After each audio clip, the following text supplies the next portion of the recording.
Episode 16 to 25। Ridansh frustration से एक पल को अपनी आंखें बंद करते हुए आरांशी के बारे में सोचते हुए गॉड नोज किसकी आफत थी ये।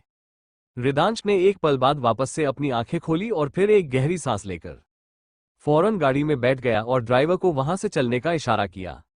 ड्राइवर ने फौरन ही गाड़ी आगे बढ़ा दी। रिदांश ने अपना कोट उतारा और उसे गाड़ी की सीट पर साइड में रख दिया। शुक्र था कि उसकी पेंट पर कीचड़ की छींटें नहीं आई थी, वरना आज वो मीटिंग के लिए पलक के स्कूल जाना मिस कर देता और अपना वादा नहीं निभा पाता। रिदांश ने रॉयल ब्लू कलर की फिटिंग शर्ट पहनी हुई थी, जो उसके परफेक्ट बॉडी और एब्स को और भी ज्यादा दिलकश और साफ तौर पर उभार कर दिखा रही थी, और जिसमें रिदांश और भी ज्यादा सेक्सी और हॉट लग रहा था। कुछ दूर ही जाकर ड्राइवर ने गाड़ी रोक दी। रिदांश ने अपने एक्सपेंसिव स्पेक्स को अपनी आंखों पर चढ़ाया और गाड़ी से अपने दमदार और दिलकश ओरे के साथ बाहर निकला और किसी राजा की भांति पूरी शान से वो स्कूल की ओर बढ़ गया। और स्कूल के बाहर खड़े लोगों से ही रिदांश के ऊपर सबकी नजरें टिक गई थी। लड़के थे या लड़कियां, आदमी ये या औरतें, बुजुर्ग थे या बच्चे, जो कोई भी वहां मौजूद थे, उन सबकी नजरें रिदांश पर ही ठहर गई। और उसकी वजह थी रिदांश का दमदार ऑरा और उसकी दिलकश पर्सनैलिटी, जो अक्सर लोगों के बीच उसे सेंटर ऑफ अट्रैक्शन बना ही देते थे और सबकी नजरें ना चाहते हुए भी उस पर ही ठहर जाती थी। लेकिन इन सब से रिदांश को कोई फर्क ही नहीं पड़ता था, कौन उसे देख रहा है या किन नजरों से उसे देख रहा है। उसे इन सब बातों से थोड़ा भी कोई लेना देना ही नहीं होता था। वो सिर्फ अपने मोटिव पर ध्यान देता था और आज भी उसने यही किया। वो सब लोगों की नजरों को पूरी तरह इग्नोर करते हुए सीधा स्कूल के अंदर बढ़ गया। इधर दूसरी तरफ जैसे ही आरांशी रिदांश को उसकी भाषा में जवाब देकर वहां से थोड़ा आगे बढ़ी थी कि तभी अरु ने रिदांश की नजरों से बचते हुए उसका हाथ खींचकर उसे अपनी गोद में उठाकर कसकर अपने सीने से लगा लिया था और वापस फुर्ती से अपनी जगह छुप गई। और रिदांश के वहां से निकलते ही अरु नैना के साथ अपनी छुपी हुई जगह से बाहर आए और उसने नैना को जल्दी से करण को फोन करने का कहा। और कुछ पल बाद ही करण गाड़ी लेकर वहां आ गया। अरु आरांशी को यूं ही अपने सीने से लगाए हुए गाड़ी के पिछली सीट पर बैठ गई। नैना करण के साथ आगे वाली सीट पर ही बैठ गई। अरु ने अभी भी आरांशी को अपने सीने में छुपाया हुआ था और उसने उसे इतनी कसकर अपनी बाहों में पकड़ा हुआ था कि मानो जैसे आरांशी को कोई उससे छीन ना ले या उसे उसकी आरांशी से दूर ना कर दे। इस वक्त अरु के चेहरे पर डर, घबराहट, परेशानी, टेंशन और ऐसे ही कई मिले जुले भाव उसके चेहरे पर साफ नजर आ रहे थे, जो जाहिर तौर पर सिर्फ आरांशी को खोने की डर की वजह से था। इतने सालों से अरु जिस डर से भागती आ रही थी, आज वही डर बस उससे एक कदम दूर ही था। अरु को समझ नहीं आ रहा था कि वो क्या करे और कैसे अपनी बेटी को इन सब की नजरों से बचाए। और इसी टेंशन में वो हर बढ़ते पल के साथ बस घुलती ही जा रही थी। करण ने अरु के चेहरे पर परेशानी के भाव देखे तो उसने चिंतित होते हुए अरु से उसकी परेशानी का सबब पूछा, लेकिन अरु ने कोई जवाब नहीं दिया। तो करण ने नैना से इशारे से पूछा। नैना ने उसे अभी शांत रहने का इशारा करते हुए उसे खामोश रहने का कहा। करण ने भी इस वक्त हालातों की गंभीरता को समझते हुए चुप रहना ही ठीक समझा और इसी के साथ करण ने वहां से गाड़ी आगे बढ़ा दी। घर पहुंचकर भी न जाने कितनी देर तक अरु आरांशी को यूं ही अपने सीने से लगाए हुए तब तक बैठी रही जब तक वो उसके सीने से लगे हुए ही नींद के आगोश में ना चली गई। उसके सोने के बाद ही अरु ने उसे बिस्तर पर लिटाया और प्यार से उसके माथे को चूम लिया। अरु आरांशी के नन्हे हाथ को अपने हाथ में लेकर भावुकता के साथ, मैं नहीं खो सकती तुम्हें, कभी भी नहीं। अगर तुम मुझसे अलग हुई तो तुम्हारी ये माँ मर जाएगी। मैं नहीं जी पाऊंगी, नहीं जी पाऊंगी। मैं अपना सरनामे हिलाते हुए किसी को तुम्हें खुद से छीनने नहीं दूंगी, किसी को भी नहीं। बस कुछ दिन और फिर हम यहाँ से हमेशा के लिए बहुत दूर चले जाएंगे, बहुत दूर, जहाँ इन लोगों का साया तक भी तुम पर ना पड़ पाए। बहुत दूर ले जाऊंगी मैं तुम्हें, इन सबसे बहुत दूर। अरु सोई हुई आरांशी के साथ अपने जज्बात साझा कर रही थी कि तभी नैना कमरे में दाखिल हुई। अरु ने नैना को देखा तो उसने अपनी नम आंखों को पोंछा। अरु ने आरांशी को ब्लैंकेट उड़ाया और फिर नैना के साथ बालकनी की ओर बढ़ गई। दोनों सहेलियां वहीं पड़े मुंह पर बैठ गई। कुछ देर बाद आखिर में नैना ने अपनी चुप्पी तोड़ी। नैना अरु के चेहरे पर परेशानी की लकीरें देखकर उसके हाथ पर अपनी हथेली रखकर उसे सांत्वना देते हुए, जस्ट रिलैक्स अरु, कुछ नहीं हुआ है। आरांशी तुम्हारे पास ही है, जस्ट रिलैक्स, इतना मत सोचो, कुछ भी नहीं हुआ है, सब ठीक है। अरु चिंता भरी भावुकता के साथ, कुछ नहीं हुआ है नैना, लेकिन बहुत कुछ हो सकता था। तुमने देखा ना कि आरांशी कितना करीब थी उन लोगों के, और अगर वो लोग हमें देख लेते तो एक पल में ही सब बर्बाद हो जाता। हमारा इतने सालों का ये छुपाया हुआ सच सब कुछ बाहर आ जाता और सब बर्बाद हो जाता। और वो लोग मुझसे मेरी आरांशी को छीन लेते, मुझे उससे दूर कर देते। तो भरी बेचैनी के साथ, नैना, वो लोग मुझे उससे दूर कर देंगे, उसे मुझसे छीन लेंगे। घबराहट भरी भावुकता के साथ, मैं उसके बिना नहीं जी पाऊंगी नैना, मैं नहीं रह पाऊंगी अपनी आरांशी के बिना, मैं मर जाऊंगी नैना। नैना को कसकर गले लगाते हुए, जस्ट रिलैक्स अरु, जस्ट रिलैक्स, हमारी आरांशी हमारे पास ही है और कोई उसे हमसे नहीं छीन सकता। तुम माँ हो उसकी, तुमने उसे जन्म दिया है, बल्कि तुमने आज तक उसे अपने खून से सींचा है और कोई तुम्हें उससे अलग नहीं कर सकता, कोई भी नहीं। अरु चिंता भरे स्वर में घबराहट के साथ, नहीं नैना, तुम समझ नहीं रही हो। अगर मिस्टर अग्निहोत्री को भनक भी पड़ गई कि आरांशी कौन है तो वो एक पल भी नहीं लगाएंगे उसे मुझसे दूर करने में, और वो उसे मुझसे हमेशा के लिए छीन लेंगे। मैं इतना बड़ा रिस्क नहीं ले सकती अपने डर को सच होता सोचते हुए। नहीं, मैं ऐसा नहीं होने दूंगी, कभी भी नहीं। आरांशी का एडमिशन हम अब इस स्कूल में नहीं रखेंगे, हम उसे दूसरे स्कूल में पढ़ाएंगे, बल्कि अब हम यहाँ से ही कहीं और चले जाएंगे। नैनारू की ओर देखकर गंभीर भाव से, और अगर वो लोग वहां पर भी आ गए तो? अरु ने नैना की बात सुनी, जो कि 100% लॉजिक भी थी। भले ही इन 5 सालों में अरु ने खुद को पूरी तरह बदल लिया था और अब वो जज्बाती और इमोशनल अरु नहीं रही थी। दुनिया के लिए वो बिल्कुल बदल चुकी थी और उसने अपनी एक सख्त साइड दुनिया को दिखाई थी। लेकिन अभी भी नैना और आरांशी ऐसे दो इंसान थे जिसके आगे उसके जज्बात बिल्कुल पहले की तरह खुले हुए थे। उसके मन में क्या चल रहा है, वो किस बात को लेकर खुश है, किस बात को लेकर परेशान है, यह शायद इस वक्त नैना से बेहतर और कोई ना तो जानता था और ना ही समझता था। दूसरी आरांशी वो इंसान थी जिसके साथ उसके जज्बात खुलकर सामने आते थे, फिर चाहे वो उसे लेकर उसकी फिक्र में होते थे या फिर उसके साथ बिताया खुशियों के पलों के रूप में। और आज भी अरु के आरांशी को खोने के जज्बात, उसका डर, उसकी घबराहट नैना के सामने बिल्कुल किसी खुली किताब की तरह थे, जिन्हें अरु ने छुपाने की कोशिश भी नहीं की थी और ना ही छुपाना ही चाहती थी। नैना ने जब अरु के चेहरे पर बेबसी और चिंता के भाव एक साथ देखे तो उसने वापस से अपनी बात आगे कहने शुरू की, नैनारू को समझाने की कोशिश करते हुए, आखिर कब तक हम यूं ही शहर और शहर से देश बदलते रहेंगे, और आखिर कब तक हम इस डर से इधर से उधर खानाबदोश की तरह भागते रहेंगे। कहीं ना कहीं, कभी ना कभी तो हमें रुकना ही होगा ना। अरु टेंशन में अपने माथे पर उंगलियां फिराते हुए, तो मैं करूं क्या आखिर नैना, जिससे मेरा ये डर भी खत्म हो जाए और मैं इस डर से आजाद भी हो जाऊं। नैना गंभीर भाव के साथ, तो इस डर का सामना करो, क्योंकि जितना तुम इस डर से भागोगी और डरोगी, ये डर तुम्हें उतना ही और भी ज्यादा डराएगा। अरु असमंजस भरे भाव के साथ नैना की ओर देखकर, तुम कहना क्या चाहती हो नैना, मुझे कुछ समझ नहीं आया। नैना गहरी सांस लेकर गंभीर भाव के साथ अरु की ओर देखकर, डोंट गेट मी रॉन्ग अरु, लेकिन असल में किसी भी सच को छुपाने के लिए जिस झूठ की चादर का इस्तेमाल हम करते हैं, असल में उस झूठ की चादर की उम्र बहुत ही कम होती है। और हकीकत यह है अरु की, कोई भी सच ज्यादा वक्त तक कोई भी सच छुप नहीं पाता। अरु घबराहट भरे भाव से नैना की ओर देखकर चिंतित भाव के साथ, तो तुम क्या कहना चाहती हो नैना, कि मैं सच बताकर खुद अपनी बेटी को खुद से दूर करने की वजह बन जाऊं? नैनारू की ओर देखकर मिले जुले भाव के साथ, नहीं, मैं ऐसा बिल्कुल भी नहीं कह रही हूं। मैं सिर्फ इतना कह रही हूं अरु कि हम बेशक इस बात को ना माने और कितना भी इस बात को नकारे, लेकिन हकीकत तो यही है ना कि आरांशी मिस्टर अग्निहोत्री की अपनी बेटी है। अरु अपनी मुठियां कसते हुए भावुकता भरी नाराजगी से, नहीं, आरांशी सिर्फ और सिर्फ मेरी बेटी है, सिर्फ मेरी।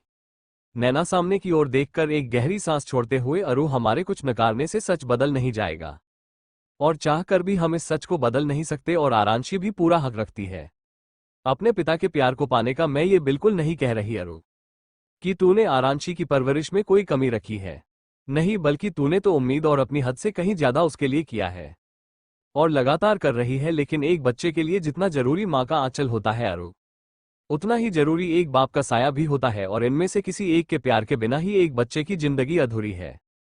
एक पल रुककर जो कुछ भी मिस्टर अग्निहोत्री ने किया, बेशक वो सब सरासर गलत और तुम्हारे साथ सरासर नाइंसाफी थी, लेकिन ना जाने क्यों कभी कभी जब मैं आरांशी का हंसता हुआ चेहरा देखती हूँ, उसकी मासूमियत भरी शरारतें देखती हूँ, तो मुझे मिस्टर अग्निहोत्री का ख्याल आता है कि आरांशी की उस मासूमियत को, उसकी हंसी, उसकी किलकारी के कहीं ना कहीं वह भी हकदार है, मतलब कि कहीं ना कहीं उन्हें भी पूरा हक है अपनी बेटी की इन खुशियों को देखने का, महसूस करने का।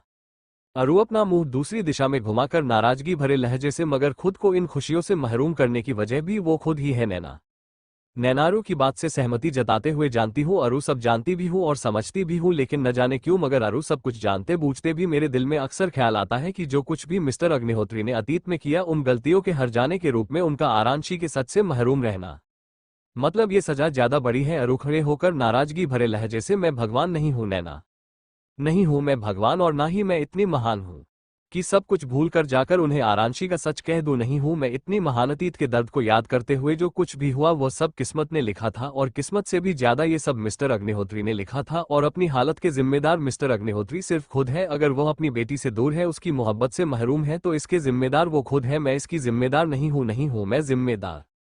नैना खड़े होकर अरु की आंखों में देखते हुए, अगर वाकई ऐसा है तो फिर क्यों मुझे अक्सर तेरी आंखों में इस बात के लिए गिल्ट नजर आता है कि तूने एक बाप को उसकी बेटी से अलग किया है, कि तूने एक बेटी को उसके बाप के प्यार से महरूम रखा है। क्यों मुझे ये गिल्ट कई बार तेरी आंखों में तैरता नजर आता है? बोल अरु। क्यों?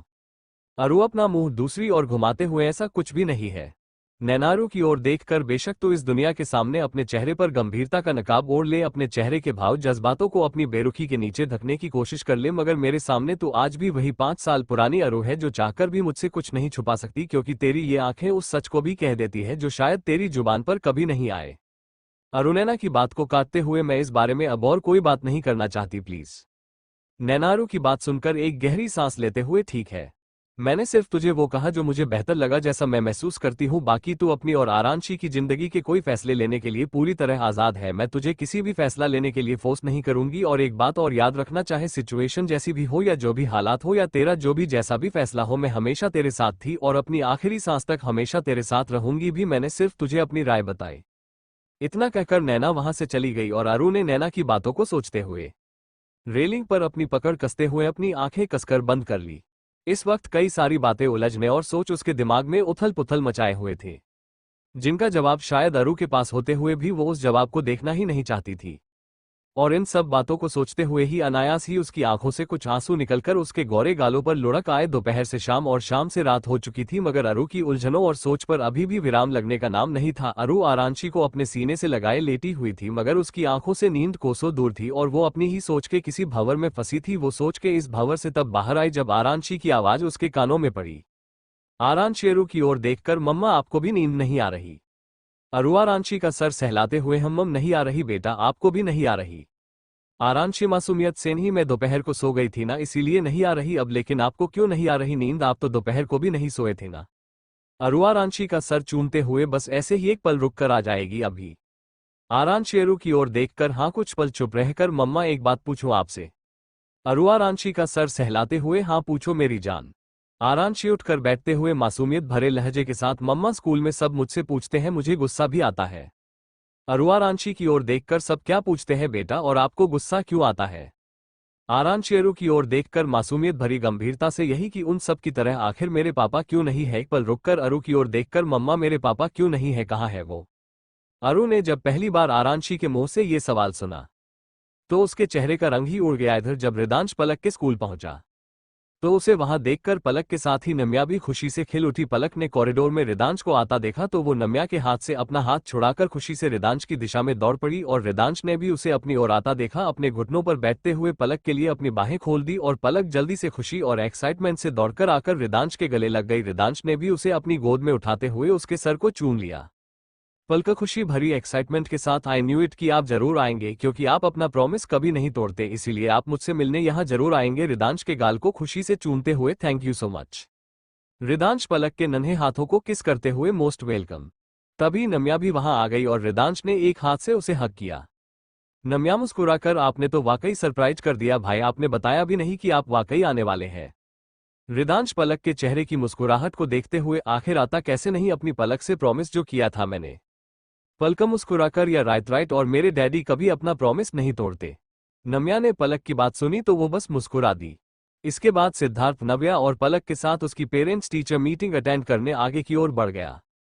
मीटिंग रूम में जितने टीचर्स थे सबकी नजरें बस रिदांश को देखकर उस पर ही टिक गई थी। वो सब हसरत भरी नजरों से बस एकटक जैसे रिदांश को ही देखे जा रहे थे, मानो जैसे वो साक्षात उनके सामने ना होकर बल्कि वो सब महज एक खूबसूरत हसीन सपना देख रहे थे। नम्या ने जब अपने भाई के लिए लोगों की हसरत भरी नजरें देखी तो उसके होठों पर अनायास ही एक बड़ी सी प्राउड भरी स्माइल आ गई। इधर दूसरी तरफ आरांशी का सवाल सुनकर अरु का दिमाग तो कुछ पल के लिए जैसे बिल्कुल सुन्न ही हो गया था। उसे समझ ही नहीं आ रहा था कि वो आरांशी को उसके मासूम सवाल का क्या और कैसे जवाब दे। आरांशी हल्की नाराजगी भरे भाव से, बोलो ना मम्मा, कहाँ है मेरे पापा, हम उनके साथ क्यों नहीं रहते, आपने मुझे मेरे पापा से दूर क्यों रखा है, बोलो ना मम्मा बोलो, एक पल रुककर, मुझे मेरे पापा के पास जाना है, मुझे जाना है जाना है जाना है। आरांशी अरु से लगातार एक ही जिद किए जा रही थी कि उसे अपने पिता से मिलना है। और उसकी बात सुनकर अरु के चेहरे पर उसे खो देने के डर और घबराहट साफ नजर आ रहे थे। जब अरु ने आरांशी की बात का कोई जवाब नहीं दिया तो आरांशी नाराजगी से बेड से नीचे उतरकर बाहर जाने लगी और उसके हर बढ़ते कदम के साथ अरु का दिल बैठा जा रहा था। उसे ऐसा महसूस हो रहा था जैसे आरांशी हर बढ़ते कदम के साथ उससे दूर और रिदांश के करीब जा रही थी, और इसी डर के चलते अरु ने आरांशी को रोकने के लिए जोर से उसका नाम पुकारा। अरु जोर से आरांशी का नाम पुकारते हुए, नहीं आंशी। कुछ पल बाद जब अरु की तेज सांसें और धड़कनों की रफ्तार कुछ कम हुई और अपने आसपास ध्यान दिया, उसके दिमाग ने थोड़ा काम करना शुरू किया, तो उसे एहसास हुआ कि वो इस वक्त बेड पर बैठी हुई थी। कमरे में डिम लाइट्स चल रही थी और सर्द मौसम में भी उसके माथे पर पसीना छलका हुआ था। कुछ देर बाद जब अरु सही माइंडसेट में आए और उसके कानों में आरांशी की आवाज पड़ी तो उसे एहसास हुआ कि उसने कुछ देर पहले जो कुछ भी देखा महसूस किया वो महज एक ख्वाब था।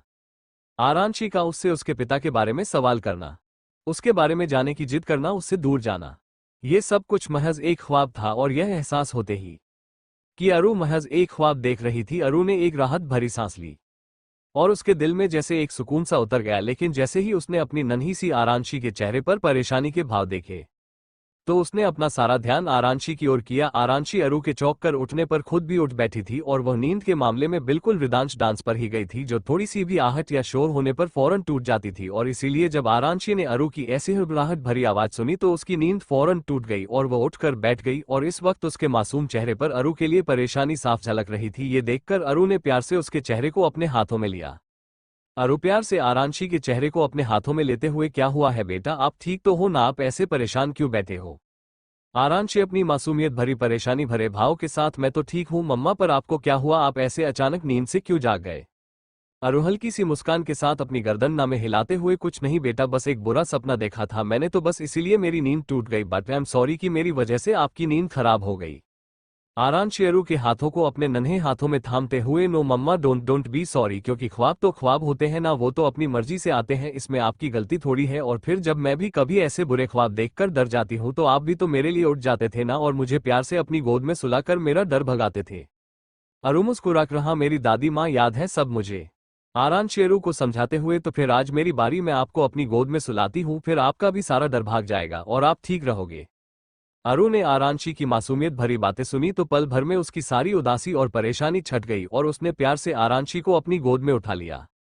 अरु प्यार से आरांशी की ओर देखकर, हाँ, अगर आप मेरे पास हमेशा रहोगी तो मेरा डर भी हमेशा मुझसे दूर ही रहेगा और मैं हमेशा ठीक भी रहूंगी। आरांशी मासूमियत भरी मुस्कान के साथ, फिर तो आप हमेशा ठीक रहोगे क्योंकि मैं हमेशा आपके साथ ही रहूंगी, आई प्रॉमिस। अरु प्यार से आरांशी के सर को चूमते हुए, हाँ, फिर कोई प्रॉब्लम नहीं होगी कभी भी, एक पल रुक कर, बहुत रात हो चुकी है, चलो अब सो जाते हैं। आरांशी हाँ में अपनी गर्दन हिलाते हुए, ओके मम्मा। इसके बाद अरु आरांशी को यूं ही अपनी गोद में लिए हुए ही लेट गई और आरांशी का छोटा सा शरीर अरु के ऊपर ही था और उसका सर अरु के सीने पर रखा था और अरु प्यार से उसके सर को सहला रही थी और उसे अपने दिल के करीब महसूस करते हुए अरु हर बढ़ते पल के साथ अपनी टेंशन भूलकर एक सुकून को महसूस कर रही थी। वहीं दूसरी तरफ आरांशी भी अपने नन्हे हाथों से अरु के कांधे पर थपकी दे रही थी, मानो जैसे वो अरु के डर को भगाकर उसे सुलाने की कोशिश कर रही थी। और उसकी यह मासूमियत भरी छोटी सी कोशिश देखकर ही अरु का दिल खुशी भरे जज्बातों से भर आया था और वह मन ही मन ईश्वर से प्रार्थना कर रही थी कि ईश्वर कभी भी उसे उसकी बच्ची से अलग ना करे। इधर रिदांश ने पलक के स्कूल में पेरेंट्स मीटिंग अटेंड की और फिर नम्या और पलक के साथ नम्या और अनिकेत के मेंशन की ओर निकल गया। अनिकेत ने जब रिदांश के यहाँ आने की बात सुनी तो वह भी सीधा अपने मेंशन ही पहुंच गया। दोपहर का खाना खाने के बाद रिदांश ने वहां से जाने की बात की तो नम्या ने असमंजस से उसकी ओर देखते हुए अपनी चुप्पी तोड़ी। नम्या असमंजसता भरे भाव के साथ, पर भाई आप कहाँ जा रहे हैं इस वक्त? रिदांश बिना किसी भाव के साथ नपे तुले अंदाज में, मुंबई। नम्या, लेकिन भाई सुबह ही तो आप आए हैं और अभी वापस जा रहे हैं, मेरा मतलब है कि आप इतनी जल्दी क्यों जा रहे हैं? एक दो दिन रुक जाए, आराम से फिर चले जाइएगा। रिदांश गंभीर भाव के साथ नामे अपनी गर्दन हिलाते हुए, no I have to go, मेरी कुछ अर्जेंट मीटिंग है जो मुझे कल अटेंड करनी है तो मुझे आज ही निकलना होगा। अनिकेत रिदांश की ओर देखकर, अगर ऐसा ही था और काम इतना अर्जेंट था तो तुम्हें आना ही नहीं चाहिए था रिदु, तुम बेवजह कुछ देर के लिए इतना परेशान हुए। और रिदांश बीच में ही अनिकेत की बात को काटते हुए, मेरे यहाँ आने से पलक के चेहरे पर जो खुशी और मुस्कान आई वो हरगिज बेवजह नहीं थी, वह मेरे लिए बेशकीमती थी, जिस बरकरार रखने के लिए मैं किसी भी तकलीफ से गुजर सकता हूं, तो फिर ये तो कुछ भी नहीं था। अनिकेत अपने कांधे उचकाते हुए, अब ये पलक और तुम्हारा मामला है तो as usual no comments. Namya Ridansh की ओर देखकर, ठीक है भाई, अगर अर्जेंसी है तो मैं भी आपको फोर्स नहीं करूंगी, बट प्लीज आप प्रॉमिस कीजिए कि आप अपने काम से फ्री होकर कुछ दिनों के लिए हमारे साथ रहने के लिए जरूर आएंगे। रिदांश अपना सर हाँ में हिलाते हुए, आई विल ट्राई। पलकर रिदांश की ओर देखकर मासूमियत से, no daddy, you have to promise us कि आप जरूर आएंगे, क्योंकि मैं भी चाहती हूं कि आपकी तरह जैसे आपने मुझे मुंबई घुमाया था मैं भी आपको लंदन घुमाने ले जाऊं। नम्याप्लेक की बात सुनकर मुस्कुराते हुए, बेटा आपके डैडी तो ऑलरेडी सारा लंदन घूमे हुए हैं। पलकर थोड़ी उदासी के साथ रिदांश की ओर देखकर, तो आप मेरे साथ लंदन नहीं घूमेंगे डैडी? रिदांश फ्लिक के बालों को उसकी आंखों से हटाते हुए, जरूर घूमूंगा, एंड आई प्रॉमिस कि काम से फ्री होते ही मैं यहां जरूर आऊंगा। पलकर कुर्सी पर खड़े होकर खुशी से रिदांश के गले लगकर, आई विल बी वेटिंग। इसके बाद रिदांश उन सब से विदा लेकर सीधा एयरपोर्ट के लिए निकल गया। एयरपोर्ट पहुंचकर रिदांश ने मुंबई की फ्लाइट ली और वहां से रात को ही मुंबई निकल गया। अगले दिन शाम को रिदांश के मुंबई पहुंचने की खबर के बाद अरु भी करण के साथ मुंबई के लिए निकल गई। मुंबई पहुंचकर अरु को पता चला कि 2 दिन बाद प्रोजेक्ट की ओपनिंग की खुशी में प्रिंस ने मुंबई में ही एक बड़ी सी पार्टी थ्रो की है, जिसमें बड़े बड़े बिजनेस टाइकून और लोग आने वाले थे। यूं तो अरु का बिल्कुल भी मन नहीं था कि वो इस पार्टी में जाए, लेकिन प्रोफेशनलिज्म को निभाने और उसकी गांठें मजबूत करने के लिए अरु का वहां जाना जरूरी था, इसीलिए यकीनन वो वहां जाने वाली थी। उधर दूसरी तरफ करण तो पार्टी का नाम सुनते ही खुशी और एक्साइटमेंट से नाच उठा था, जबकि रिदांश भी सिर्फ वहां पर फॉर्मेलिटी पूरी करने के लिए ही जाने वाला था।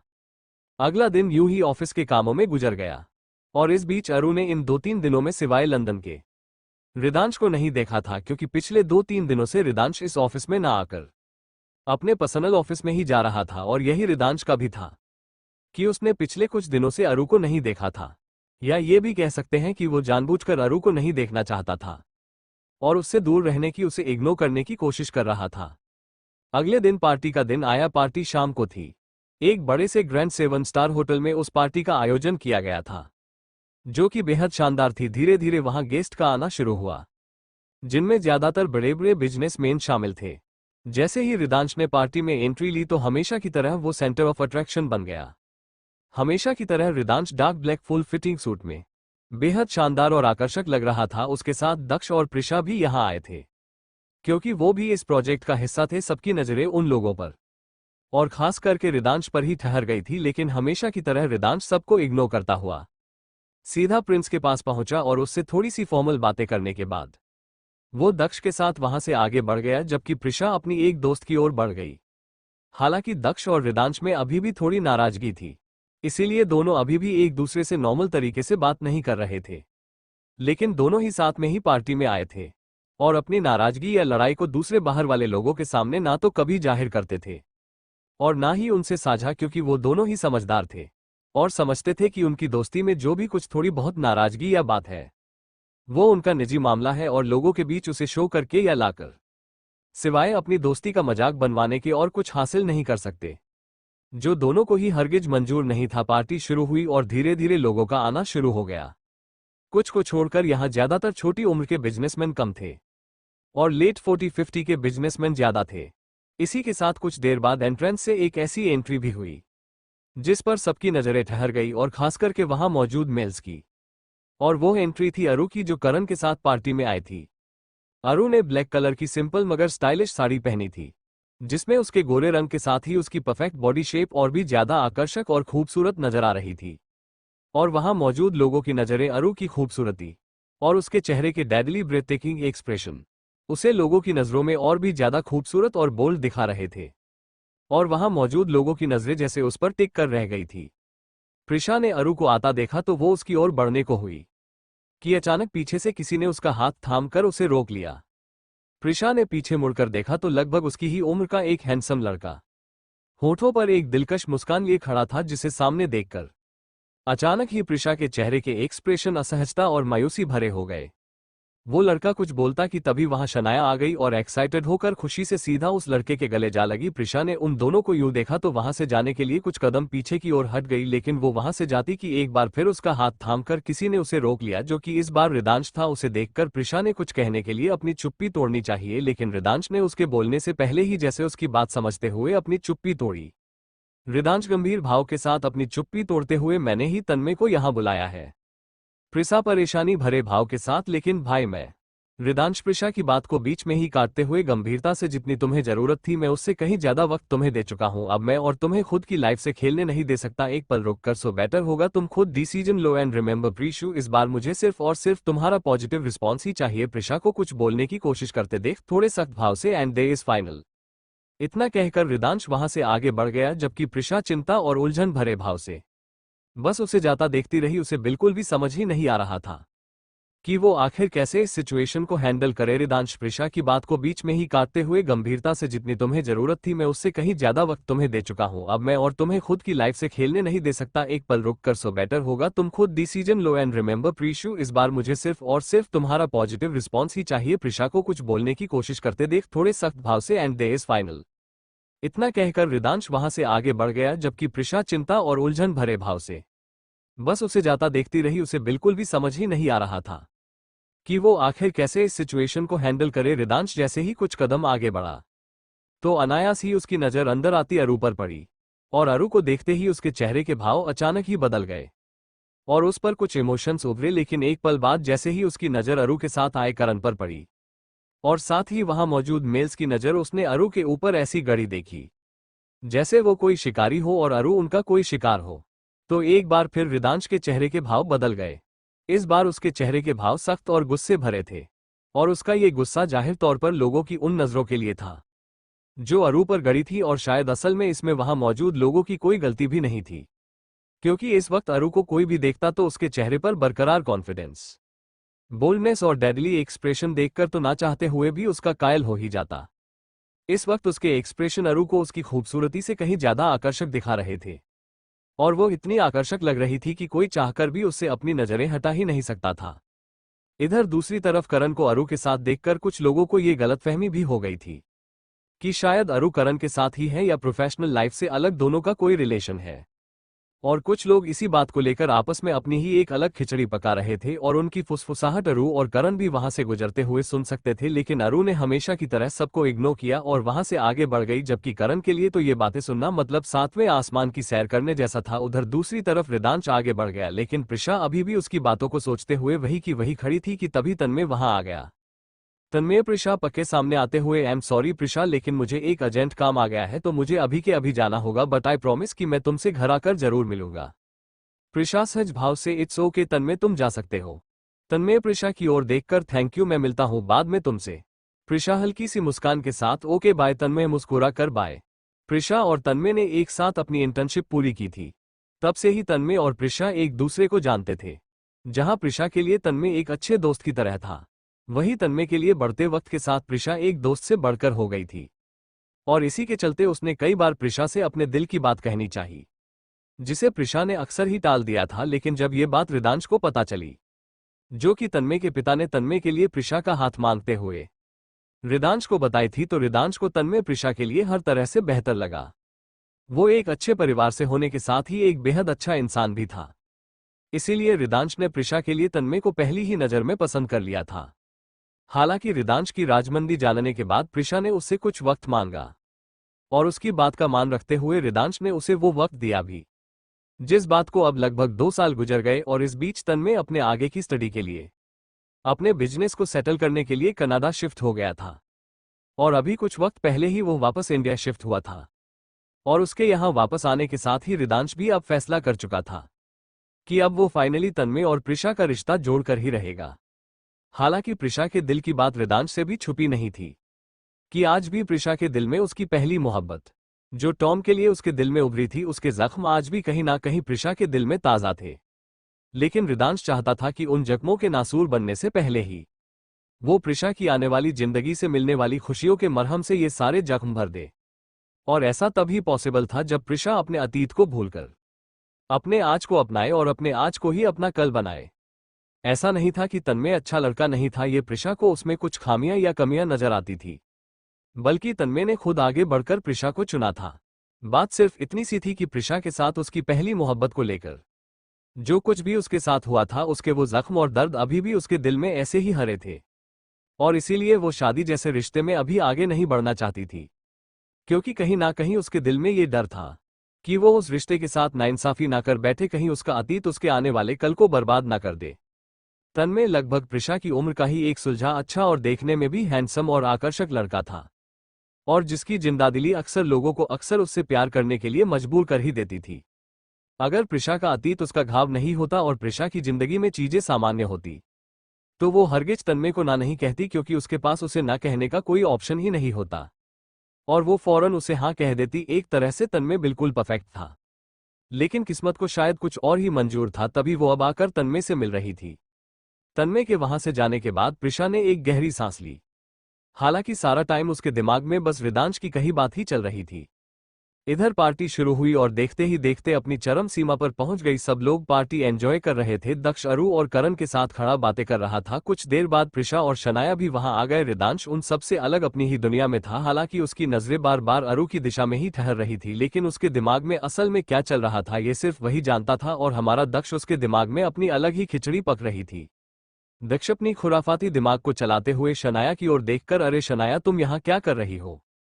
शनाया असमंजस भरे भाव से, मतलब दक्ष अकेले खड़े रिदांश की ओर इशारा करते हुए, मतलब ये कि तुम अपने पार्टनर को अकेला छोड़कर यहाँ क्या कर रही हो? अरु को जताकर सुनाते हुए, वैसे भी यूं ना कि हमारे रिदांश की एक झलक पर लड़कियां मर मिटने को तैयार रहती हैं, तो ऐसे में उसको यूं उनके बीच अकेले छोड़ना बिल्कुल भी खतरे से खाली नहीं है। शनाया सोचते हुए, बात तो तुम्हारी बिल्कुल ठीक है, मैं जाती हूँ जल्दी से उसके पास। इतना कहकर शनाया जल्दी से रिदांश की दिशा में बढ़ गई, और दक्ष ने अपनी खुराफाती मुस्कान को छुपाते हुए अरु के चेहरे के एक्सप्रेशन देखने के लिए उसकी ओर अपना रुख किया। और अरु के एक्सप्रेशन देखकर कोई भी कह सकता था कि रिदांश को लेकर शनाया की आंखों और बातों में जो फिक्र और हक झलक रहा था, वो सुनकर अरु के दिल में कुछ तो कहीं तो खटका था। हालांकि वो अपने चेहरे के इन एक्सप्रेशन को कुछ पल बाद बड़ी ही सफाई से छुपा भी गई थी, लेकिन उसके ये इमोशंस दक्ष की खुरफात नजरों से छुप नहीं पाए थे। और अरु के यह एक्सप्रेशन देखकर दक्ष अंदर ही अंदर खुराफाती मुस्कुराहट से मुस्कुरा रहा था। इधर दूसरी तरफ शनाया रिदांश के पास पहुंची, जो अपने दाएं हाथ से ड्रिंक का ग्लास पकड़े अपने बाएं हाथ को अपनी पेंट की पॉकेट में दिए हुए बड़े ही टशन के साथ खड़ा था। शनाया उसके पास पहुंची तो उसने उसे देखकर भी अनदेखा कर दिया और एक नजर भी उसकी ओर नहीं देखा।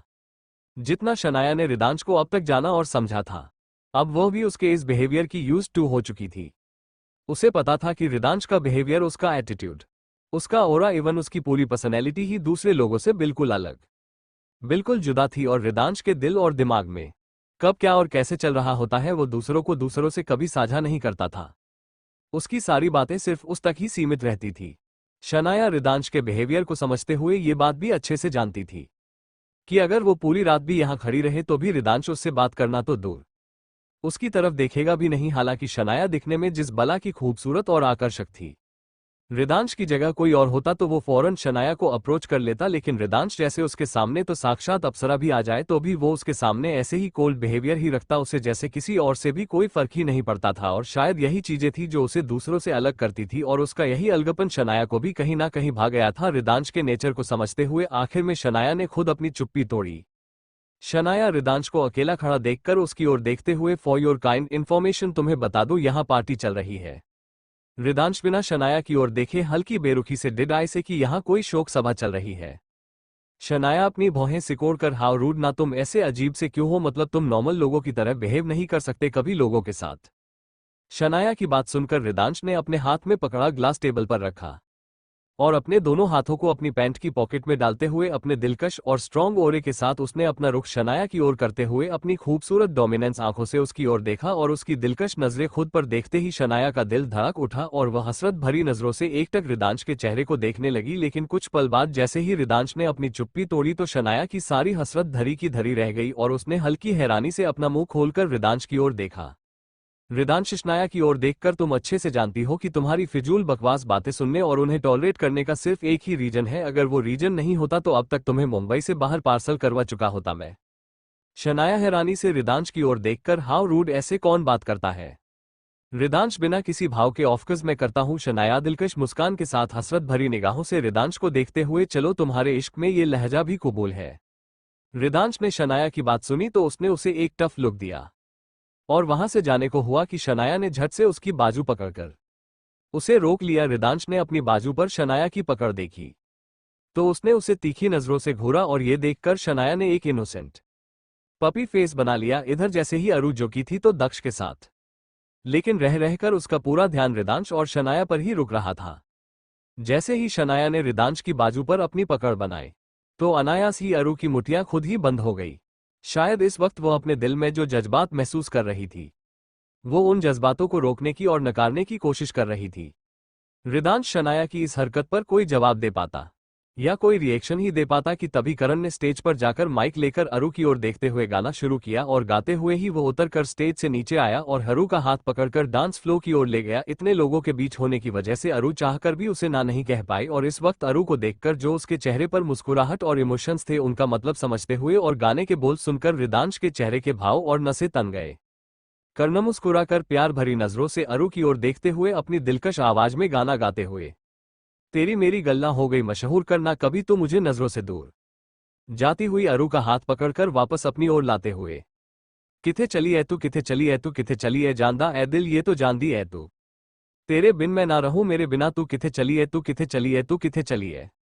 मुस्कुराकर प्यार भरी नजरों से अरु की ओर देखकर उसके साथ डांस करते हुए, काटो कैसे राता ओ सावरे जिया नहीं जाता सुन बावरे, के राता लंबिया लंबिया रे कटे तेरे संगेया संगेया रे, के राता लंबिया लंबिया रे कटे तेरे संगेया संगेया रे।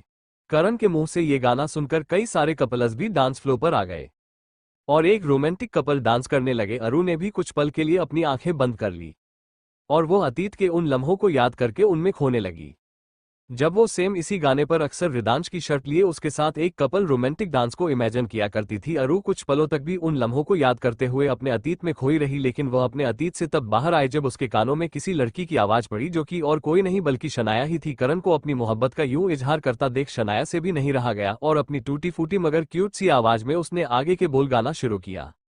शनाया रिदांश के इर्द गिर्द घूमते हुए छम छम छम अंबरा दे तारे कहंदे ने सज्जन, तू ही चन मेरे इस दिल दा मान ले वे सज्जन, तेरे बिना मेरा होवे न गुजारा, छड़ के ना जावी मैनू तू ही है सहारा, काटू कैसे राता ओ सावरे जिया नहीं जाता सुन बावरे, के राता लंबिया लंबिया रे कटे तेरे संगेया संगेया रे, के राता लंबिया लंबिया रे कटे तेरे संगेया संगेया रे। इस वक्त अरु और रिदांश दोनों ही अंदर से चिड़चिड़ापन महसूस कर रहे थे, लेकिन उनकी मजबूरी यह थी कि वह इतने लोगों के बीच अपनी फ्रस्ट्रेशन और चिल्लाहट को नहीं निकाल सकते थे, खास करके अरु। लेकिन इन दोनों से बिल्कुल अलग एक कोई था जो इन सब के बड़े ही मजे ले रहा था, और वह था हमारा दक्ष। क्योंकि शायद दक्ष इन दोनों के अंदर उमड़ते उन जज्बात और इमोशंस को देख पा रहा था जो ये देखकर भी नहीं देख रहे थे, या जानबूझकर उसे अनदेखा करने की कोशिश कर रहे थे। दक्ष अच्छे से समझ चुका था कि उसे सिर्फ एक चिंगारी लगाने की जरूरत है, और एक चिंगारी लगते ही यह आग खुद पर खुद भड़क जाएगी, और शायद उस चिंगारी की शुरुआत हो भी चुकी थी। शनाया का गाना सुनकर रिदांश की फ्रस्ट्रेशन और ज्यादा बढ़ गई और वो इरिटेट होकर वहां से बाहर की ओर जाने लगा कि अनायास ही उसके कदम स्टेज डांस फ्लो की ओर बढ़ गए, और इधर करण म्यूजिक की बीट पर अरु को डांस करते हुए गोल गोल घुमा रहा था। करण ने अरु को गोल गोल घुमाते हुए उसका हाथ छोड़ा, तो कुछ पल बाद ही किसी ने अरु को थाम लिया। अरु की आंखें बंद थी, लेकिन वो इस खुशबू को, इस महक को अच्छे से ना सिर्फ जानती थी बल्कि महसूस भी कर सकती थी। आखिर इस खुशबू से उसका पुराना रिश्ता रहा है। कभी ये खुशबू उसके दिल का सुकून हुआ करती थी, जो कि किसी और की खुशबू नहीं बल्कि रिदांश की थी। अरु ने बिना अपनी आंखें खोले वहां से जाने के लिए अपने कदम बढ़ाने चाहे, लेकिन नाकाम रही, क्योंकि उस पर रिदांश की पकड़ पर कसी हुई थी, और ना सिर्फ कसी हुई थी बल्कि उसने अरु की कमर को इतनी कसकर पकड़े हुए था कि वो उससे दूर होना तो दूर बल्कि हिल भी नहीं पा रही थी। दूसरी तरफ सच से अनजान करण आज बहुत खुश था, क्योंकि वो फाइनली डिसाइड कर चुका था कि आज चाहे जो भी हो, जो लोग आपस में अरु और उसके बारे में अंदाजा लगाते हुए बातें बना रहे हैं, वो उसे वाकई में सच कर देगा। और आज फाइनली वो सबके सामने अरु से अपने दिल की बात कहकर हमेशा हमेशा के लिए उसे अपना बना लेगा। इधर कुछ पल बाद अरु ने अपने कॉन्फिडेंस को बरकरार रखने की कोशिश करते हुए अपनी आंखें खोली, तो सामने रिदांश को अपनी इंटेंस और खूबसूरत आंखों से एकटक खुद को देखता पाया, जिनमें अरु को इस वक्त शिकायत, गुस्सा, नाराजगी और कुछ अनकहे एहसास साफ नजर आ रहे थे। लेकिन अरु इन एहसासों के लिए अपने कॉन्फिडेंस, अपनी हिम्मत को हरगिज मरने नहीं दे सकती थी, इसलिए उसने एक पल को वापस से अपनी आंखें बंद की और फिर उसने अपनी आंखें खोली, तो अब उसकी आंखों में वही कॉन्फिडेंस और वही डैडली एक्सप्रेशन वापस से उसके चेहरे पर आ गए। उसने अपनी तीखी नजरों से रिदांश को देखा, जैसे आंखों ही आंखों में वो उसे वार्निंग दे रही हो कि don't mess up with me. Arun ने आंखों ही आंखों में रिदांश को वार्निंग दी, और अपनी वार्निंग के बाद उसने वापस से रिदांश की ग्रिप को खुद पर ढीला करने के लिए अपने हाथ बढ़ाए, लेकिन क्या वाकई रिदांश को उसकी वार्निंग या गुस्से की थोड़ी भी फिक्र या परवाह थी? या रिदांश का इरादा आज कुछ और ही था? अरु ने अपनी तीखी नजरों से रिदांश को देखा, जैसे आंखों ही आंखों में वो उसे वार्निंग दे रही हो कि डोंट मेस अप विद मी। अरु ने आंखों ही आंखों में रिदांश को वार्निंग दी, और अपनी वार्निंग के बाद उसने वापस से रिदांश की ग्रिप को खुद पर ढीला करने के लिए अपने हाथ बढ़ाए। लेकिन क्या वाकई रिदांश को उसकी वार्निंग या गुस्से की थोड़ी भी फिक्र या परवाह थी? या रिदांश का इरादा आज कुछ और ही था? नहीं, हरगिज नहीं। और ये बात उसके एक्सप्रेशन के साथ ही उसके एक्शन में भी साफ तौर पर नजर आ रहे थे। अरु ने जैसे ही सख्त भाव से दोबारा अपने हाथ रिदांश की ग्रिप से खुद को छुड़ाने के लिए आगे बढ़ाए कि रिदांश के एक्शन से बीच में ही अरु के हाथ रुक गए। वो हैरानी भरे भाव से रिदांश की ओर देखने लगी, और कुछ पल तक वो उसे अनजाने भाव से बस यूं ही देखती रही। असल में रिदांश मकसद फ्लो पर सिर्फ इसीलिए आया था कि अचानक ही उसकी नज़र अरु के बैक साइड के ब्लाउज पर पड़ गई, जिसमें लगी चैन लगभग खुल चुकी थी और अरु को इसका इल्म तक नहीं था। और करण, जो कि उसके साथ डांस कर रहा था, वो तो कब से अपनी ही दुनिया में मग्न था। लेकिन इससे पहले कि अरु के ब्लाउज की पूरी चैन खुल जाती, रिदांश ने सही वक्त पर एन मौके पर आकर सब लोगों के बीच उसकी इंसल्ट होने और उसे शर्मिंदा होने से बचा लिया था। उसने अरु को यूं ही अपने आगोश में लिया हुआ था, और किसी को पता लगने से पहले ही उसने अरु की ब्लाउज की चैन बंद कर दी। और अरु को जब रिदांश के एक्शन से इस बात का एहसास हुआ तो वह हैरानी और कई मिलेजुले भाव के साथ रिदांश को देखने लगी। शायद कहीं उसे दिल के किसी कोने में अफसोस हो रहा था कि उसने अभी रिदांश को गलत समझा, जबकि असल में तो उसने उसे सबके सामने शर्मिंदा होने से बचाया था। लेकिन अगले ही पल रिदांश के लफ्ज सुनकर वापस से उसके सख्त भाव उसके चेहरे पर वापस आ गए। रिदांशु की ओर देखकर, जिस तरह से तुम्हारी जुबान 247 चलती है, उसी तरह अगर अपने दिमाग और सेंस के ढक्कन भी खोले रखोगी तो कई बड़ी घटना के शिकार होने से खुद को बचा सकती हो। अरु सख्त भाव से, थैंक यू आपके एहसान के लिए, और जिसका बदला मैं बहुत जल्द चुका भी दूंगी। रिदांश तंजिया मुस्कान के साथ, एहसान? वाकई तुम्हारे एक्सप्रेशन और टोन देखकर तो ऐसा बिल्कुल नहीं लगता। अरु गंभीर भाव से कहा, ना कि वक्त आने पर आपका एहसान चुका दूंगी तो चुका दूंगी, नाउ लीव मी। रिदांशु पर अपनी पकड़ कसकर उसे अपने और करीब खींचकर, आई am not your fucking servant जो तुम्हारे हुक्म बजाए, मैं अपनी मर्जी से हर काम करता हूं, so don't you dare to give me order. Aru बोलना तो बहुत कुछ चाहती थी और रिदांश की बात का जवाब भी उसकी ही जुबान में दे भी देती, लेकिन अनायास ही अरु की नज़र वहां मौजूद सैकड़ों लोगों पर पड़ी, जिनमें से ज्यादातर की नजरें उन दोनों पर ही टिकी थी। अरु बिल्कुल भी नहीं चाहती थी कि वो रिदांश या उसकी हरकतों की वजह से फिजूल में किसी कंट्रोवर्सी में पड़े, इसीलिए वो बिना कुछ बोले अपने चेहरे के भाव को सामान्य बनाए रखने की लगातार कोशिश करते हुए अपने गुस्से का घूंट अंदर ही अंदर पीकर वो खामोशी से लोगों की नजरों में आए बिना खुद को रिदांश की गिरफ्त से छुटाने की लगातार कोशिश कर रही थी।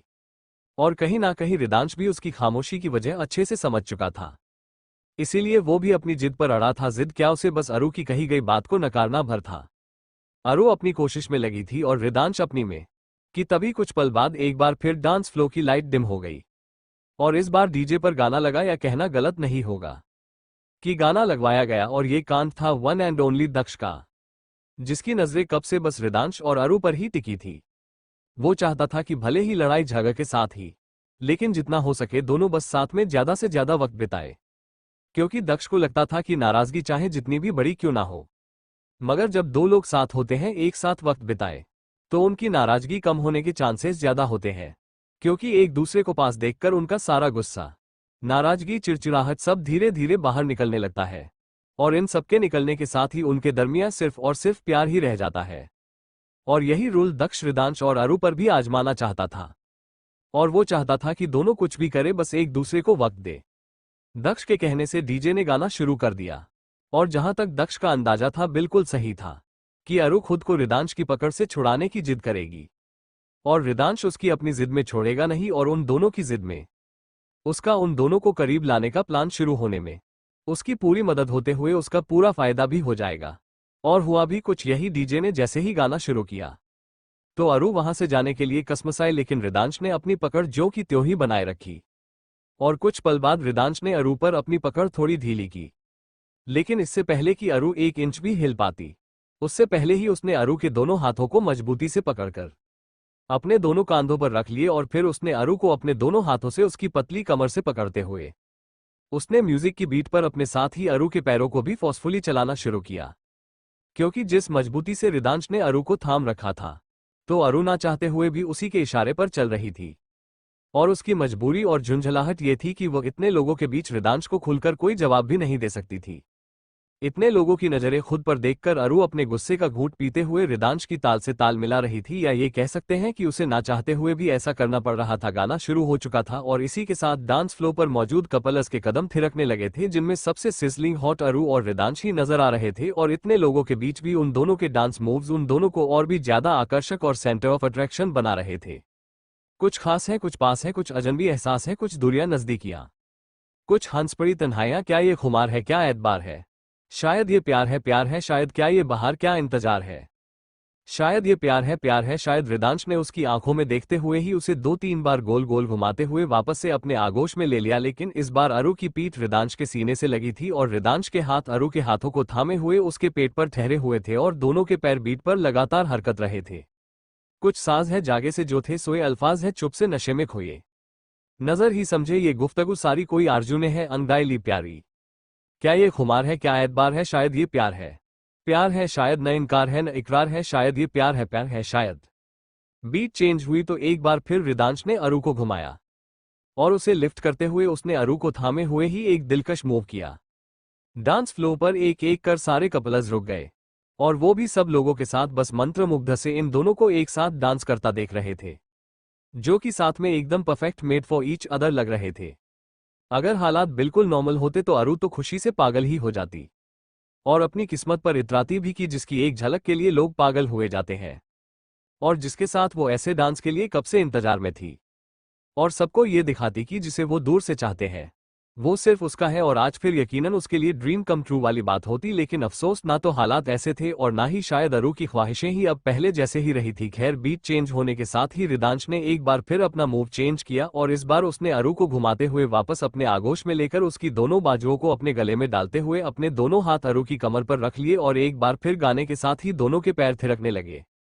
कहना ही क्या, मेरा दखल न कोई, दिल को दिखा दिल की शक्ल का कोई, दिल से थी मेरी एक शर्त, ये ऐसी लागे जीत सी मुझको, ये हार है कैसी, क्यों ये पुकार है, क्यों बेकरार है? शायद ये प्यार है शायद। जादू सवार है न इख्तियार है शायद। ये प्यार है शायद।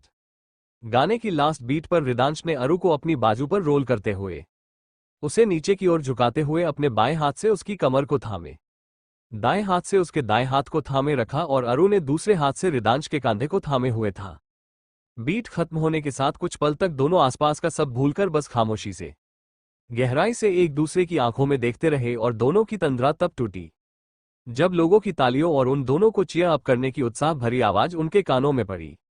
जहां कुछ लोग इस हॉट कपल को देखकर खुश थे, उत्साहित हो रहे थे, तो कुछ चिढ़ रहे थे, तो कुछ का रिएक्शन नॉर्मल था और कुछ पूरी तरह शॉक्ड, खास करके रिदांश के लिए, क्योंकि उसका ऑरा और पर्सनैलिटी लोगों की नजरों में ऐसे बन चुके थे कि वो नॉर्मल लोगों की तरह कोई रिएक्ट करे तो लोगों के लिए वो बात अजूबा ही होती थी, और जिस पर सब जानते थे कि रिदांश कभी किसी लड़की को भाव नहीं देता और अपनी शादी के बाद तो उससे ये उम्मीद ही नहीं रखी जा सकती थी।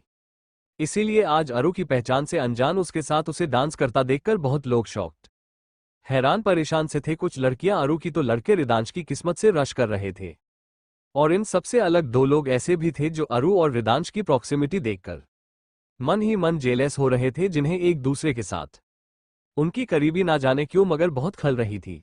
और वो थे करण और शनाया, लेकिन उन्हें तो अभी तक आधा सच पता ही नहीं था, जिसके बाहर आने पर यकीनन इन दोनों के पैरों तले जमीन ही निकल जाने वाली थी।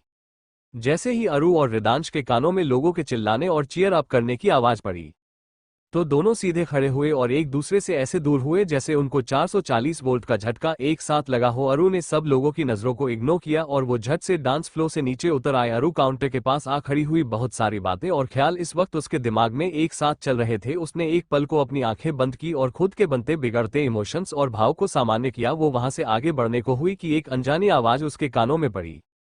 शख्सरू की ओर देखकर, if I am not wrong you are Ridansh's ex wife um. सोचते हुए एक पल बाद आना कपूर।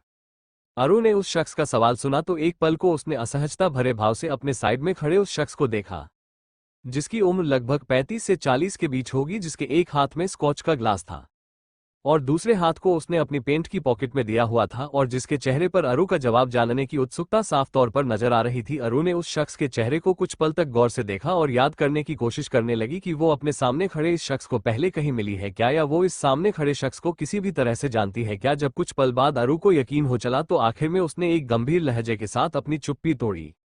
अरु उस शख्स की ओर देखकर, आई डोंट थिंक सो कि मैंने आपको कहीं देखा है या मैं आपको जानती हूं। एक पल रुककर, सो हु आर यू। उस शख्स ने अरु का सवाल सुना तो एक शातिर सी तीखी मुस्कान उसके लबों पर आ ठहरी। शख्स अरु की ओर देखकर अजीब सी मुस्कान के साथ, वेल ये तो मेरे सवाल का जवाब नहीं है। अरु पूरे कॉन्फिडेंस के साथ उस शख्स की ओर देखकर, और अगर मैं ये कहूं कि मैं आपको जवाब देना जरूरी ही नहीं समझती तो। शख्स एक तीखी मुस्कान के साथ, जब तुम्हें फर्स्ट टाइम मिस्टर अग्निहोत्री की वाइफ के रूप में देखा था तो लगा नहीं था कि तुम्हारे मुंह में जुबान भी होगी। आई मीन उस वक्त तुम किसी एक सहमी सी डरी सी कोई क्यूट सी बच्ची लग रही थी, लेकिन आज तुम एक आग की तरह लगती हो जो किसी को भी अपनी ओर आकर्षित करने में और अपनी तपिश उनके दिल दिमाग तक पहुंचाने में बिना किसी खास जद्दोजहद के ही कामयाब रहती है। एक पल रुक कर अपना हाथ अरु की ओर बढ़ाकर, well am Mithilesh, Mithilesh Khurana, Khurana industry का मालिक। अरु ने एक नज़र मिथिलेश के हाथ को देखा और फिर अगले ही पल अपनी तीखी नज़र उस पर जमा कर मिथिलेश के अपनी तरफ बड़े हाथ को पूरी तरह इग्नोर करते हुए आखिर में उसने अपनी चुप्पी तोड़ी। अरु तीखी नज़रों से मिथिलेश की ओर देखकर, डोंट फॉरगेट मिस्टर कुमार की आग सिर्फ तपिश नहीं देती बल्कि अपनी हद भूलकर उसके ज्यादा नजदीक जाने की कोशिश करो या उससे खेलने की कोशिश करो तो वो जलाकर राख भी कर देती है। इसीलिए बेहतर होगा आपके लिए कि इस आग से जितना हो सके उतना दूर रहिए। मिथिलेश अरु की ओर देखकर एक तीखी सी मुस्कान के साथ, well am impressed, I like it, पसंद आया मुझे तुम्हारा एटीट्यूड। एक पल रुक कर, आई डोंट नो कि उस घमंडी रिदांश अग्निहोत्री के दिमाग पर क्या पत्थर पड़े थे जो उसने अपनी इतनी टैलेंटेड, खूबसूरत और अट्रैक्टिव वाइफ को अपनी जिंदगी से बाहर कर दिया, बट डोंट वरी, मैं हूं ना। अरु ने मिथिलेश की बात सुनी तो उसने गुस्से से अपनी मुट्ठियों को कसकर भींच लिया। कहीं ना कहीं वो अच्छे से मिथिलेश के बातों के पीछे छुपे घटिया मतलब को वो उसकी घटिया नजरों से ही पहचान चुकी थी, क्योंकि ये पहली बार नहीं था जो कोई इस तरह से उससे बात कर रहा था। इतने सालों में अरु ने ना जाने कितनी बार ऐसे घटिया लोगों का सामना किया था। कहते हैं ना कि दुनिया चाहे कितनी भी बदल जाए लेकिन कुछ चीजें और बातें कभी नहीं बदल सकती, उसी तरह उनमें से ही कुछ लोगों की ये घटिया सोच भी कभी नहीं बदल सकती कि एक अकेली औरत उनके लिए उस खुली तिजोरी के समान होती है जिसका कोई रखवाला नहीं होता और वो जब चाहे जैसे चाहे उसे अपने लिए इस्तेमाल कर सकते हैं। और कहीं ना कहीं अरु के लिए ये पहली मर्तबा नहीं था, इसलिए वो अब तक अपने गुस्से के तूफान को शांत किए बैठी थी। लेकिन मिथिलेश भी शातिर था, उसने अरु के चेहरे के सख्त भाव से ही उसके गुस्से का अंदाजा लगाते हुए उसने जल्दी से अपनी बात घुमा दी। मिथिलेश अपनी बात घुमाते हुए, मेरे होने से मतलब है कि मुझे टैलेंट की बहुत ही कदर है और मैं तुम्हारी जैसी टैलेंटेड लेडी के टैलेंट की ऐसी बेकदरी हरगिज नहीं देख सकता। अपनी जेब से अपना कार्ड निकालते हुए, दिस इज माय कार्ड, तुम जब भी चाहो आ सकती हो, ऑलवेज वेलकम। अरु ने मिथिलेश की बात सुनकर एक नज़र उसे देखा और फिर उसके हाथ से कार्ड लेकर उस कार्ड को देखते हुए उसने वापस से अपनी तीखी नजरें मिथिलेश की ओर की और इस बार उसके चेहरे पर कॉन्फिडेंस के साथ ही गुस्सा और सख्त भाव भी साफ नजर आ रहे थे। अरु तीखी नजरों से मिथिलेश की ओर देखते हुए तंज भरे लहजे से, लगता है काफी अच्छे बिजनेसमैन होने के साथ ही काफी दिलवाले भी हैं आप, और यही सब चैरिटी वर्क करके लोगों का भला करके आप यहां तक पहुंचे हैं, नहीं मिस्टर खुराना। मिथिलेश अपने मकसद को कामयाब होता सोचते हुए, नहीं ऐसी कोई बात नहीं है, ये तो बस मेरा फर्ज है। और अरु मिथिलेश की बात को बीच में ही काटते हुए सख्त भाव से, सो मुझे बताएं मेरे टैलेंट को आप किस तरह से और कहां पर यूटिलाइज करेंगे। एक पल रुककर, आपके ऑफिस के कैबिन में ही काम हो जाएगा या फिर मुझे स्पेशली आपके बेडरूम में आकर आपका काम पूरा करना पड़ेगा।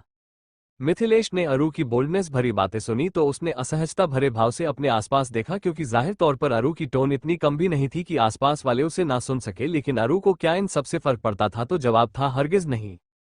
अरु बिना रुके अपनी बात रखते हुए अपने हाथ में पकड़े मिथिलेश के कार्ड को सख्त भाव से अपनी मुट्ठी में मरोड़ते हुए, अपनी घटिया और गंदी सोच से ये बात पूरी तरह निकाल दो कि एक सिंगल औरत मर्द के लिए एक मौका होती है जिसे तुम जैसे घटिया और गिरे हुए लोग जब चाहे तब उसका फायदा उठा सकते हैं। और अगर तुम्हारे जिस्म और सोच में इतनी ही आग लगी है तो बाजार में तुम्हें तुम्हारे इन घटिया पैसों को अदा करने के बहुत मौके और लोग मिलेंगे। और अगर इससे भी मन नहीं भरता तो इससे भी बेस्ट आइडिया है कि अपने घर को ही बाजार बना लो और अपनी बोली लगाकर अपनी हवस पूरी कर लो। इतना कहकर अरु आगे बढ़ने लगी कि एक पल को रुककर वापस से मिथिलेश की ओर पलटी। अरु वार्निंग भरे लहजे में मिथिलेश की ओर देखते हुए, और एक बात और मेरी अपने मिनी ब्रेन में फिट कर लेना कि मेरी पर्सनल लाइफ में क्या हुआ और क्या होता है, या मेरा और मिस्टर अग्निहोत्री का क्या रिश्ता था या क्या नहीं, you are nobody to me जिसे मैं आकर कुछ भी बताऊं या अपनी पर्सनल लाइफ शेयर करूं, so stay in your fucking limits. एक पल रुककर तंज भरे लहजे से, और उम्मीद करती हूं कि इतनी इज्जत अफजाई के बाद आइंदा मेरे रास्ते में आने की या मुझसे उलझने की भूल कभी नहीं करोगे। इतना कहकर अरु आगे बढ़ गई और मिथिलेश ने इधर उधर पास खड़े लोगों की नजरें खुद पर देखी तो गुस्से से अपने दांत पीसते रह गया। इधर अरु अभी कुछ कदम ही आगे बढ़ी थी कि सामने से आता करण उसका रास्ता रोकते हुए उसका हाथ थामकर उसे कुछ दूरी पर साइड में ले गया। कर्नरू की ओर देखकर, क्या हुआ अरु, कुछ हुआ है क्या? अरु एक पल सोचकर ना में अपनी गर्दन हाँ में हिलाते हुए, नहीं डोंट वरी, सब ठीक है। कर्ण एक नजर कुछ दूर खड़े मिथिलेश की ओर देखकर, मैंने मिस्टर वर्मा से बात करते वक्त देखा था कि जिन एक्सप्रेशन के साथ तुम उस आदमी से बात कर रही थी, एम श्योर कि उस बैगन ने तुमसे कुछ तो बकवास की होगी, वरना तुम यूं ही बेवजह नाराज नहीं होती। लेकिन मेरे वहां पहुंचने से पहले ही तुम वहां से आ गई एक पल रुककर। लेकिन अगर उसने कुछ भी फिजूल बकवास की है तो मुझे बताओ, मैं अभी जाके उसका मुंह तोड़ता हूं। अरुसामान्य भाव से, डोंट वरी करण, मुझे उन जैसे लोगों को उनकी जुबान में जवाब देना आता है, एंड यू नो कि मैं उन जैसे लोगों को हैंडल कर सकती हूँ। कर्ण फिक्र भरे लहजे से, लेकिन अरुकरण की बात को बीच में ही काटते हुए, अगर मुझे कभी भी तुम्हारी हेल्प की जरूरत होगी तो आई प्रॉमिस मैं तुमसे जरूर कहूंगी, लेकिन फिलहाल के लिए मैं ठीक हूं, so don't worry and change the topic. Karn मुस्कुरा कर, जी मैम, जो हुक्म आपका। एक पल रुककर, वैसे मैंने तुम्हें बताया कि आज तुम बेहद खूबसूरत लग रही हो। अरु सामने की ओर देखकर, सामान्य भाव से, घर से यहां आने तक ऑलमोस्ट 10 बार से ज्यादा तुम मुझसे ये बात बोल चुके हो। कर्ण अपना सर खुजाते हुए, अब मैं क्या करूं यार, तुम लग ही इतनी गॉर्जियस रही हो कि मन कर रहा बार बार तुम्हारी तारीफ करता रहूं। अरु ने करण की बात सुनकर कोई जवाब नहीं दिया। कुछ पल तक करण उसे यूं ही एकटक देखता रहा तो अरु ने बिना उसकी ओर देखे अपनी चुप्पी तोड़ी। अरु बिना करण की ओर देखे, stop staring me Karan, it's weird. Karan एक पल को अपनी आंखें बंद करके एक गहरी सांस छोड़कर, I want to say something to you Aru. Aru एक पल को अपनी आंखें बंद करके करण कर्नरू को बीच में ही टोकते हुए, डोंट से एनीथिंग अरु, प्लीज कहने दो, मुझे बहुत मुश्किल से आज खुद को ये कहने की हिम्मत दे पाया हूं, प्लीज कह लेने दो। अरु अपनी फिंगर क्रॉस करते हुए मन में, please don't say anything Karan, please don't say, मैं तुम्हें बिल्कुल भी हर्ट नहीं करना चाहती। करण एक पल रुककर गहरी सांस लेते हुए, अरु आई वॉन्ट टू से दे आई लव। करण अपनी बात पूरी कह पाता कि तभी अचानक उसका फोन बज उठा। करण ने एक फ्रस्ट्रेशन भरी सांस ली और अपना फोन चेक करने के लिए अपनी पॉकेट से निकाला। इधर दूसरी तरफ रिदांश अरु के डांस फ्लो से जाने के बाद कुछ पल तो वो मन ही मन जैसे वो अपनी ही हरकत पर हैरत में था कि उसने खुद अरु के साथ डांस किया, और अपनी चिड़चिड़ाहट के साथ जैसे ही वो खुद भी नीचे आया कि शनाया फट से उसका रास्ता रोक कर खड़ी हो गई। रिदांश वार्निंग भरे लहजे से शनाया को घूर कर, don't mess up with me at this moment, वरना अंजाम की जिम्मेदार तुम खुद होगी। शनाया मासूम सा चेहरा बनाते हुए, अब मैंने क्या किया जो तुम इतना रूड बिहेव कर रहे हो, मुझे तो बस तुम्हारे साथ डांस करना था, दैट्स इट। रिदांश सख्त भाव से, खा ना, just stay away from me. इतना कहकर रिदांश जैसे ही वहां से जाने लगा कि शनाया हड़बड़ी में उसे रोकने के लिए आगे बढ़ी, और उसकी हड़बड़ी के चलते शनाया की हील्स अपने ही गाउन में अड़ गई, और जिसकी वजह से एक अजीब सी आवाज आई। शनाया ने जब गौर किया तो उसकी आंखें हैरानी से फट गई और वो जल्दी से वहीं पिलर के सहारे लगकर खड़ी हो गई। जल्दबाजी और हड़बड़ी के चलते शनाया की हील्स उसके अपने ही गाउन में फंसने से उसका गाउन खींचने की वजह से फट गया था, जिस बात को रिदांश ने भी नोटिस कर लिया था। उसने इरिटेट होकर शनाया को देखा। रिदांश इरिटेट होकर, आई डोंट नो कि फैशन के नाम पर लोग ऐसे फिजूल ड्रेसेज कैरी ही क्यों करते हैं जो असल में उनसे संभलते ही नहीं। रिदांश आज अरु और शनाया दोनों की कपड़ों के प्रति लापरवाही देखकर खींच उठा था, लेकिन जब उसने शनाया के चेहरे पर पैनिक देखा तो उसने अपनी फ्रस्ट्रेशन को काबू करने की कोशिश करते हुए उसे अपने तरीके से कंफर्ट करने की कोशिश की। रिदांश शनाया को पैनिक देखकर बिना किसी भाव के, it's okay, it's not a big deal, accidentally ऐसा होता रहता है। शनाया रोता सा मुंह बनाकर, लेकिन मैं यहाँ सब लोगों के बीच ऐसे कैसे? रिदांश बिना किसी भाव के अपना कोट उतार कर शनाया को देते हुए, वेयर इट और फिर जाकर अपने कपड़े सेट करो। शनाया ने रिदांश के हाथ से उसका कोट लिया और फौरन उसे पहन लिया। रिदांश बिना किसी भाव के ही, अब रेस्ट रूम जाकर फिक्स कर लो अपनी ड्रेस। शनाया जाते हुए रिदांश को टोकते हुए, लेकिन मुझे नहीं पता कि रेस्ट रूम कहाँ है। रिदांश शनाया को घूर कर, मुंह में जुबान दी है ना भगवान ने तो जाके पता करो। शनाया शिकायती लहजे से, डोंट बी सो हार्टलेस, कम से कम इसकी ही कदर और फिक्र कर लो कि मैं एक लड़की हूं और इतने अनजान लोगों के बीच मैं कैसे अकेले जाऊं, तुम खुद सोचो, ऐसी अनजानी जगह पर क्या मेरा ऐसे जाना सेफ रहेगा? रिदांश एक पल सोचकर फ्रस्ट्रेशन भरे भाव से, फाइन, जल्दी करो। शनाया ने रिदांश को अपनी बात पर हामी भरते देखा तो उसके होठों पर एक प्यारी सी मुस्कान तैर गई, जिसे देखकर रिदांश ने एक पल को उसे घूरा और फिर उसे इग्नोर करते हुए आगे की ओर बढ़ गया, और ये देखकर शनाया भी जल्दी से उसके पीछे बढ़ चली। इधर दूसरी तरफ करण ने स्क्रीन पर नंबर देखा तो उसे एक पल की असमंजसता के बाद आखिर में कॉल रिसीव की, और जैसे ही करण ने कॉल पिक करके दूसरी तरफ की बात सुनी तो अचानक ही करण के चेहरे का रंग ही उड़ गया। कॉल सुनकर घबराहट, बेचैनी, डर और टेंशन जैसे कई मिले जुले भाव एक साथ करण के चेहरे पर उभर आए। कर्ण हड़बड़ी में फोन पर बात करते हुए, मैं बहुत जल्द पहुंच रहा हूं, मैं जल्द से जल्द वहां पहुंच रहा हूं, बस तुम वहां सब संभाल लेना। इतना कहकर करण ने जल्दी से फोन कट कर दिया। अरु ने उसके चेहरे पर इस कदर परेशानी और बेचैनी के भाव देखे तो उसने चिंता जताते हुए अपनी चुप्पी तोड़ी। अरु चिंतित स्वर में करण की ओर देखकर, क्या हुआ है करण, इज एवरीथिंग ऑलराइट, सब ठीक है ना? करण घबराहट भरे भाव के साथ, नहीं अरु, वो डैड को हार्ट अटैक हुआ है। अरु हैरानी भरे भाव के साथ, क्या, लेकिन कैसे और कब? कर्ण परेशानी और घबराहट भरे भाव के साथ अपनी हथेली को अपने चेहरे पर रगड़ते हुए, पता नहीं मुझे ये सब कैसे हुआ। उनके मैनेजर का कॉल था, उसने बताया कि आज ऑफिस से आते हुए अचानक डैड की तबीयत खराब हो गई और वो लोग उन्हें हॉस्पिटल लेकर गए हैं और इस वक्त वो हॉस्पिटल में ही है और उनका ट्रीटमेंट चल रहा है। अरु करण को सांत्वना देते हुए, जस्ट रिलैक्स करण, सब ठीक हो जाएगा मिस्टर सिंघानिया, बिल्कुल ठीक हो जाएंगे। अरु ने करण के चेहरे पर बरकरार घबराहट, परेशानी और पैनिक देखा तो उसने करण को सांत्वना देने के लिए उसके हाथ को अपने हाथ में थामा और एक अच्छे दोस्त की तरह वो उसे सांत्वना देने की कोशिश करने लगी। अरु करण को सांत्वना देते हुए, जस्ट डोंट वरी करण, सब ठीक हो जाएगा, कुछ नहीं होगा मिस्टर सिंघानिया को। करनाखों में हल्की नमी के साथ, मेरे डैड मेरे लिए सब कुछ है अरु, वो सिर्फ मेरे लिए मेरे डैड नहीं है बल्कि मेरी मान, मेरे दोस्त, मेरी पूरी दुनिया है। अगर उन्हें कुछ भी हुआ तो मैं जी नहीं पाऊंगा अरु। अरु करण के हाथ पर अपनी पकड़ मजबूत करते हुए, ट्रस्ट मी करण, सब ठीक हो जाएगा, कुछ नहीं होगा मिस्टर सिंघानिया को एक पल रुककर, और अगर तुम ऐसे पैनिक रहोगे तो उन्हें कैसे संभालोगे? करण मासूम बच्चे की तरह की उम्मीद भरी नजरों से अरु की ओर देखकर, पक्का ठीक हो जाएंगे ना डैड अरु? अरु अपनी आंखें झपकाते हुए, हम ऑफकोर्स बिल्कुल ठीक हो जाएंगे, तुम बस जल्दी से निकलने की तैयारी करो, मैं हम दोनों के लिए टिकट्स बुक करवाती हूँ, मैं भी चलती हूँ तुम्हारे साथ। कर्ण अपनी गर्दन नामे हिलाते हुए, नहीं अरु, इस वक्त तुम्हें यहाँ रहने की सख्त जरूरत है, मैं वहां चला जाऊंगा, तुम यहाँ देख लो अरु फिक्र भरे भाव से। लेकिन करण, तुम्हारी हालत ठीक नहीं लग रही है मुझे, तुम अकेले कैसे मैनेज करोगे और कैसे जाओगे? मैं चलूंगी तुम्हारे साथ। कर्ण खुद को सामान्य करने की कोशिश करते हुए, डोंट वरी अरु, मैं ठीक हूं, मैं सब मैनेज कर लूंगा और मैं चला जाऊंगा। अरु अपनी भौहें सिकोड़ कर, आर यू श्योर करण, तुम चले जाओगे? मैं चल सकती हूँ, नो प्रॉब्लम, मैं कल की फ्लाइट से वापस आ जाऊंगी। कर्णा में अपनी गर्दन हिलाते हुए, नहीं तुम यहीं रहो, तुम्हारा यहाँ होना ज्यादा जरूरी है, बाकी मैं मैनेज कर लूंगा। अरु अपनी गर्दन हाँ में हिलाते हुए, ठीक है, फिर मैं तुम्हारे टिकट्स बुक करवा देती हूँ, तुम आराम से जाना और वहां पहुंचते ही मुझे सारी अपडेट देना। कर्ण अपनी गर्दन हाँ में हिलाते हुए है हाँ। इसके बाद अरु ने अपने मैनेजर को कॉल किया और करण के लिए टिकट बुक करने को कहा। उसके बाद अरु करण को छोड़ने के लिए बाहर पार्किंग एरिया तक आए। अरु करण की ओर देखकर, आराम से जाना करण, एंड डोंट वरी, सब ठीक हो जाएगा। कर्नरों की ओर देखकर, हम एक पल रुक कर, लेकिन तुम अकेले घर कैसे जाओगी? मैं थोड़ी देर और रुक जाऊं, तुम्हें घर ड्रॉप करने के बाद मैं एयरपोर्ट के लिए निकल जाऊंगा। अरुणा में अपनी गर्दन हिलाते हुए, नहीं मेरे पास गाड़ी है, डोंट वरी, मैं चली जाऊंगी, और वैसे भी पार्टी और प्रिंस के साथ हमारी मीटिंग होने में कितना वक्त लगे कह नहीं सकते, इसीलिए तुम देर मत करो, तुम जाओ, मैं आराम से चली जाऊंगी। कर्णा में अपनी गर्दन हिलाते हुए, ठीक है अरु, लेकिन घर पहुंचते ही मुझे मैसेज कर देना। अरु अपनी गर्दन हाँ में हिलाते हुए, हम एंड टेक केयर। कर्नरू को साइड हक करते हुए, हाँ एंड यू टू। इसके बाद करण वहां से टैक्सी लेकर सीधा एयरपोर्ट के लिए निकल गया। इधर अरु वापस से बेमन से पार्टी में आए। अरुण ने अपनी नजरें चारों तरफ दौड़ाई, लेकिन शायद उसकी नजरें जिसे देखना चाहती थी वो इस वक्त यहां मौजूद ही नहीं था। अरु ने थोड़ी दूर से देखा, दक्ष भी कुछ लोगों के साथ बात करने में बिजी था, तो उसने उसे डिस्टर्ब करना मुनासिब नहीं समझा। और प्रिशा भी वहां मौजूद नहीं थी। कुछ पल बाद अरु कोने में पड़ी एक चेयर पर जा बैठी और पार्टी में मौजूद लोगों को देखते हुए अपनी घड़ी में वक्त देखने लगी कि जल्द से जल्द ये पार्टी खत्म हो और अरु यहां से जाए। इधर दूसरी तरफ रिदांश ने शनाया को रेस्ट रूम के बाहर छोड़ा और वहां से जाने लगा, तो शनाया ने एक बार फिर उस पर इमोशनल डायलॉग्स की बारिश कर दी और रिदांश खींचकर उसे जल्दी बाहर आने का कहकर वही रेलिंग के पास खड़े होकर बाहर देखने लगा।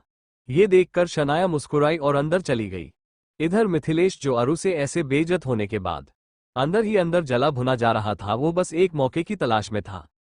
उसने अरुण की ऐसी बेइज्जती के बाद मन ही ये तय कर लिया था कि वो अरु से हुई अपनी बेइज्जती का उसे मुंहतोड़ जवाब देकर रहेगा और उससे ऐसा बदला लेगा कि वो जिंदगी भर याद रखेगी। हालांकि अरु पर उसकी नीयत पहले ही खराब हो चुकी थी, बस अब बात ये थी कि उसे सामने से बहाना मिल गया था। इसी भावना के चलते मिथिलेश ने वहां मौजूद वेटर्स में से रिदांश एक वेटर को अपने पास बुलाया और उसे 500 के नोट की गड्डी देते हुए एक पुड़िया उसकी ओर बढ़ाकर कोने में बैठी अरु की ओर इशारा कर दिया। वेटर ने पैसे अपनी जेब में रखे और हाँ मैं अपनी गर्दन हिलाते हुए उसने नजरें बचाकर वो पुड़िया एक ऑरेंज जूस के गिलास में मिक्स कर दी और कुछ पल बाद जूस का गिलास लेकर अरु की ओर बढ़ गया। वेटर को सामने देखकर अरु को एहसास हुआ कि उसका गला सूखा है और उसे प्यास लगी है, तो उसने बिना एक पल भी सोचे वो ग्लास अपने हाथ में उठा लिया और अरु के वो ग्लास अपने होठों से लगाने के साथ ही मिथिलेश के होठों पर एक जहरीली मुस्कान तैर गई। अरु पार्टी में मौजूद लोगों को देखते हुए अपने जूस की सिप लेने लगी। धीरे धीरे करके आखिर में कुछ देर बाद अरु ने वो जूस खत्म किया। जूस खत्म होने के साथ ही अरु को कुछ कुछ अजीब महसूस होने लगा। अरु को लगा शायद लोगों की भीड़ और गर्मी की वजह से उसे घबराहट जैसा महसूस हो रहा है, इसीलिए अरु अपनी जगह से उठकर कुछ दूरी पर एस बड़ी ई के सामने जा बैठी। लेकिन हर बढ़ते पल के साथ ही अरु की घबराहट और बदसुकूनी बढ़ती ही जा रही थी। अरु को जब ज्यादा बेचैनी हुई तो वो उठकर बाहर की ओर चली गई। उसे लगा शायद खुली हवा में उसे बेहतर महसूस होगा। अरु जैसे ही बाहर आई कि उसे बाहर जाता देख मिथिलेश भी नजरें बचाकर उसके पीछे हो लिया और अरु की नजरों से छिपकर वो एक पिलर के सहारे खड़ा होकर सही मौके की ताक में इंतजार करने लगा। मिथिलेश मन में खींचकर इस पर असर होने में इतना वक्त क्यों लग रहा है, कहीं ऐसा ना हो कि कोई बाहर आ जाए और मेरा प्लान चौपट हो जाए। एक पल रुककर नहीं नहीं ऐसा नहीं होगा, बस कुछ पल की बात है, फिर मैं अपने मकसद में कामयाब हो जाऊंगा। जैसा कि मिथिलेश ने सोचा था कुछ पल बाद ठीक ऐसा ही हुआ। अरु का सर अब बुरी तरह चकराने लगा था, उसकी आंखें धुंधलाने लगी थी और लाख कोशिशों और जद्दोजहद के बाद भी अरु अपनी आंखें खोलने में नाकामयाब ही हो रही थी। उसे आंखें खोलने पर सिर्फ धुंधला धुंधला ही नजर आ रहा था। अरु के पैर भी अब जवाब देने लगे थे, इसीलिए वो वही दीवार का सहारा लेते हुए सीढ़ियों के पास बैठ गई और ये देखकर मिथिलेश के होंठों पर एक जहरीली मुस्कान तैर गई और उसने एक खूंखार शिकारी की भांति अरु की ओर धीरे धीरे अपने कदम बढ़ा लिए और अरु के करीब पहुंचकर उसने अरु के कंधे पर हाथ रखा। तो आधी बेहोशी की हालत में भी अरु ने जब एक अनजाना स्पर्श महसूस किया तो अपनी बची कूची ताकत के साथ उसने मिथिलेश का हाथ झटक कर उसका चेहरा देखने की कोशिश की, लेकिन अफसोस कि उसे धुंधलाहट के सिवा और कुछ नजर नहीं आया। मिथिलेश ने अरु को यहां से उठाने के लिए वापस से उसकी ओर अपने हाथ बढ़ाए, जिसे अरु ने झटक दिया, लेकिन इस बार मिथिलेश ने कड़ाई के साथ बेहोशी की हालात में जाती अरु की बाजू को पकड़कर उसे उसके पैरों पर उठाया और फिर जल्दबाजी में अरु को अपनी गोद में उठा लिया। लेकिन इस खुमारी की हालत में भी अरु को ये अनजाने स्पर्श का एहसास बेहद घिनौना और अपवित्र महसूस हो रहा था। लेकिन इस पल उसकी लाचारी ये थी कि इस वक्त उसका दिमाग और उसका शरीर दोनों ही उसका साथ नहीं दे रहे थे। ना जाने क्यों, मगर अपने साथ कुछ गलत होने के एहसास के साथ अनायास ही इस खुमारी में भी अरु के मुंह से रिदांश का नाम निकल आया। अरु बेहोशी में डूबते हुए होठों में बड़बड़ाते हुए मेघमेहोत्री। कुछ पल बाद ही मिथिलेश अरु को अपनी गाड़ी के पास ले आया। पार्किंग में बैठे गार्ड्स को वो पहले ही खरीद चुका था, इसीलिए उसे यहां कोई दिक्कत नहीं हुई। पार्किंग एरिया में आकर उसने अरु को नीचे उतारकर एक हाथ से उसे पकड़कर दूसरे हाथ से गाड़ी का दरवाजा खोला और अरु को ड्राइविंग सीट के बराबर वाली सीट पर बैठा दिया। खुमारी में घुलती अरु की खूबसूरती देखकर मिथिलेश की आंखों में हवस भरा लालच चमक उठा। उसने अपने नापाक इरादों को पूरा करने का सोचते हुए घिनौने तरीके से अरु को छूने की कोशिश की और जैसे ही उसने अपनी ललचाई नजरों और स्पर्श से अरु को दोबारा से छुआ तो अरु ने अपने चेहरे पर बनते बिगड़ते भाव के साथ अपनी आंखें मूंदे हुए ही उसका हाथ झटक दिया और ये देखकर मिथिलेश खींच उठा। अरु कमजोर आवाज में अपनी आंखें खुली रखने की बेतोड़ जद्दोजहद करते हुए don't don't touch me. Mithilesh सख्ती से अरु के जबड़े को पकड़कर सिर्फ कुछ देर और फिर उसके बाद तेरा सारा घमंड और अकड़ मेरे जूते की नोक पर होंगे। एक पल रुककर जितनी इंसल्ट आज तूने मेरी की है उससे कहीं गुना ज्यादा बेजज आज रात मैं तुझे करूंगा। जो तेरा घमंड है ना, उसे ऐसे चकनाचूर करूंगा कि फिर कभी दोबारा खुद से नजरें मिलाने के लायक भी नहीं रहेगी। तू कल सुबह जब तुम होश में आओगी डार्लिंग, तब तक सब बदल चुका होगा और जो लोग आज तुम्हारी तारीफ और वाहवाही करते नहीं थकते वो सब कल तुम्हारे मुंह पर तुम्हारी जिंदगी पर थूकेंगे। एक जहरीली मुस्कान के साथ गलत जगह पंगा ले लिया डार्लिंग, तुमने अफसोस कि तुम्हें अफसोस करने का मौका भी नहीं मिलेगा। इतना कहकर मिथिलेश ने अरु के जबड़े को सख्ती से झटकते हुए अरु की साइड का दरवाजा बंद किया और जैसे ही खुद ड्राइविंग सीट पर बैठने के लिए दूसरी तरफ जाने के लिए मुड़ा, उसके तोते उड़ गए। दुनिया भर का शौक और डर अचानक ही मिथिलेश के चेहरे पर तब उभर आया जब उसने अचानक ही अपने सामने खड़े रिदांश को देखा और उसके चेहरे के डैडली और सख्त एक्सप्रेशन देखकर मिथिलेश को तो मानो जैसे काटो तो खून नहीं, उसकी आंखें हैरानी से सॉसर के साइज के जैसे बड़ी हो गई थी और उसका दिल डर से उसके सीने में उछाले मार रहा था। रिदांश को सामने देखकर उसकी सारी हिम्मत और साजिश पल में हवा हो गई थी और उसकी सारी प्लानिंग अब उसी की जान पर आ बनी थी। मिथिलेश घबराहट भरे भाव से ममा मैं तो बबस इसकी ममदमदाई स्वेर में बबस। मिथिलेश अपनी बात पूरी भी नहीं कह पाया था कि रिदांश ने अपनी गुस्से भरी लाल आंखों से दुनिया जहां के गुस्से के साथ एक जोरदार पंच सीधा मिथिलेश के मुंह पर जड़ दिया और मिथिलेश के लिए उसके थोबड़े का नक्शा बिगाड़ने के लिए सिर्फ रिदांश का एक पंच ही काफी था। और ये तो रब ही जानता था कि सोए हुए शेर के गुस्से की आग को भड़काने की आखिर क्या कीमत अदा करने वाला था मिथिलेश। रिदांश के एक पंच से मिथिलेश सीधा जमीन पर जा गिरा और ये पंच इतना जोरदार था कि मिथिलेश को कुछ पल तक भी अपने सर के चारों ओर चिड़िया उड़ती नजर आने लगी और कुछ पल तक उसकी आंखों के आगे अंधेरा छा गया, लेकिन इससे पहले कि रिदांश के पंच का खुमार उसके सर से उतर पाता, रिदांश ने उसे कॉलर से पकड़कर उठाते हुए दोबारा उसके मुंह पर एक जोरदार पंच और दे मारा। और उसके बाद तो जैसे रिदांश ने उस घटिया मिथिलेश पर एक के बाद एक लगातार अपने पंच की बारिश कर दी, और रिदांश का एक एक पंच मिथिलेश को खुद पर किसी हथौड़े की भांति महसूस हो रहा था। और थी भी यही हकीकत कि रिदांश हर मामले में उससे कहीं ज्यादा पावरफुल और स्ट्रांग था। रिदांश मिथिलेश के चेहरे पर तब तक पंच मारता गया जब तक कि उसने पूरी तरह मिथिलेश के चेहरे का नक्शा नहीं बिगाड़ दिया और उसके नाक और मुंह से खून की बौछार ना निकल गई। इस वक्त सिर्फ रिदांश के एक्सप्रेशन देखने भर से ही ये साफ मालूम पड़ रहा था कि उसका गुस्सा 9वें आसमान पर था, और उसका गुस्सा उसके सर इतना चढ़ा था कि उसे आसपास का और कुछ नजर नहीं आ रहा था, सिवाय इसके कि इस घटिया शख्स ने अरु को छूने की कोशिश की थी। जिस वक्त रिदांश ने उसके हाथ अरु को थामे हुए देखे थे, और जैसे वो अरु को ले जा रहा था, उस वक्त ही उसका खून गुस्से से खौल उठा था। रिदांश शनाया के लिए रेस्ट रूम के बाहर रेलिंग के पास खड़ा अपने फोन में बिजी था। बिजी क्या, वो यहां खड़ा फ्रस्ट्रेट हो रहा था, इसीलिए उसने प्रिशा को यहां आने का कहा। प्रिशा ने फौरन उसकी बात पर हामी भरकर जल्दी आने का कह फोन कट कर दिया। एक पल बाद ही जैसे अरु ने उसका नाम पुकारा, तो उसी लम्हा उसके दिल में एक एहसास सा महसूस हुआ, जैसे कि उसे किसी अपने ने पुकारा। और उसके जहन में ये ख्याल आते ही उसके जहन में सबसे पहला नाम अरु का ही आया। और जैसे ही उसने रेलिंग की दूसरी तरफ घूमकर अपनी नजरें चारों ओर घुमाए, तो अचानक ही उसकी नजर कुछ दूरी पर मिथिलेश पर पड़ी, जो उसे अरु को ले जाता नजर आया। और फिर क्या था, बस यही रिदांश के सब्र का बांध टूट गया। और तभी वहां पहुंची प्रिशा को उसने भी रुकने का कहा, और फिर खुद गुस्से भरी जल्दबाजी में वहां से निकल गया। एक तो पहले ही रिदांश के गुस्से का पारा हाई था, दूसरा वहां पहुंचकर मिथिलेश के वो घटिया बातें सुनने के बाद तो रिदांश के गुस्से का ज्वालामुखी फटना ही था, और रिदांश के गुस्से के तूफान से मिथिलेश का बर्बाद होना भी लाजमी ही था। तभी वहां पर टॉम के साथ ही रिदांश के कुछ गार्ड्स और आ गए। उन्होंने बीच में आना चाहा तो रिदांश ने उन्हें अपनी हथेली दिखाकर वहीं रुकने का ऑर्डर दे दिया, और उसका ऑर्डर मिलते ही टॉम के साथ ही बाकी गार्ड्स भी अपने हाथ बांधे वहीं चुपचाप खड़े हो गए। इसके बाद रिदांश मिथिलेश को तब तक मारता गया जब तक वो बेहोश होकर वहीं नहीं गिर पड़ा। हालांकि रिदांश के कुछ ही पंच में मिथिलेश चारों खाने चित हो चुका था। मिथिलेश के बेहोश होने के साथ भी रिदांश नहीं रुका तो टॉम कुछ कदम आगे आया। टॉम अपने हाथ बांधे बड़े अदब के साथ रिदांश से, बॉस वो बेहोश हो चुका है, अगर आप उसे ऐसे ही लगातार मारते रहेंगे तो वो मर जाएगा।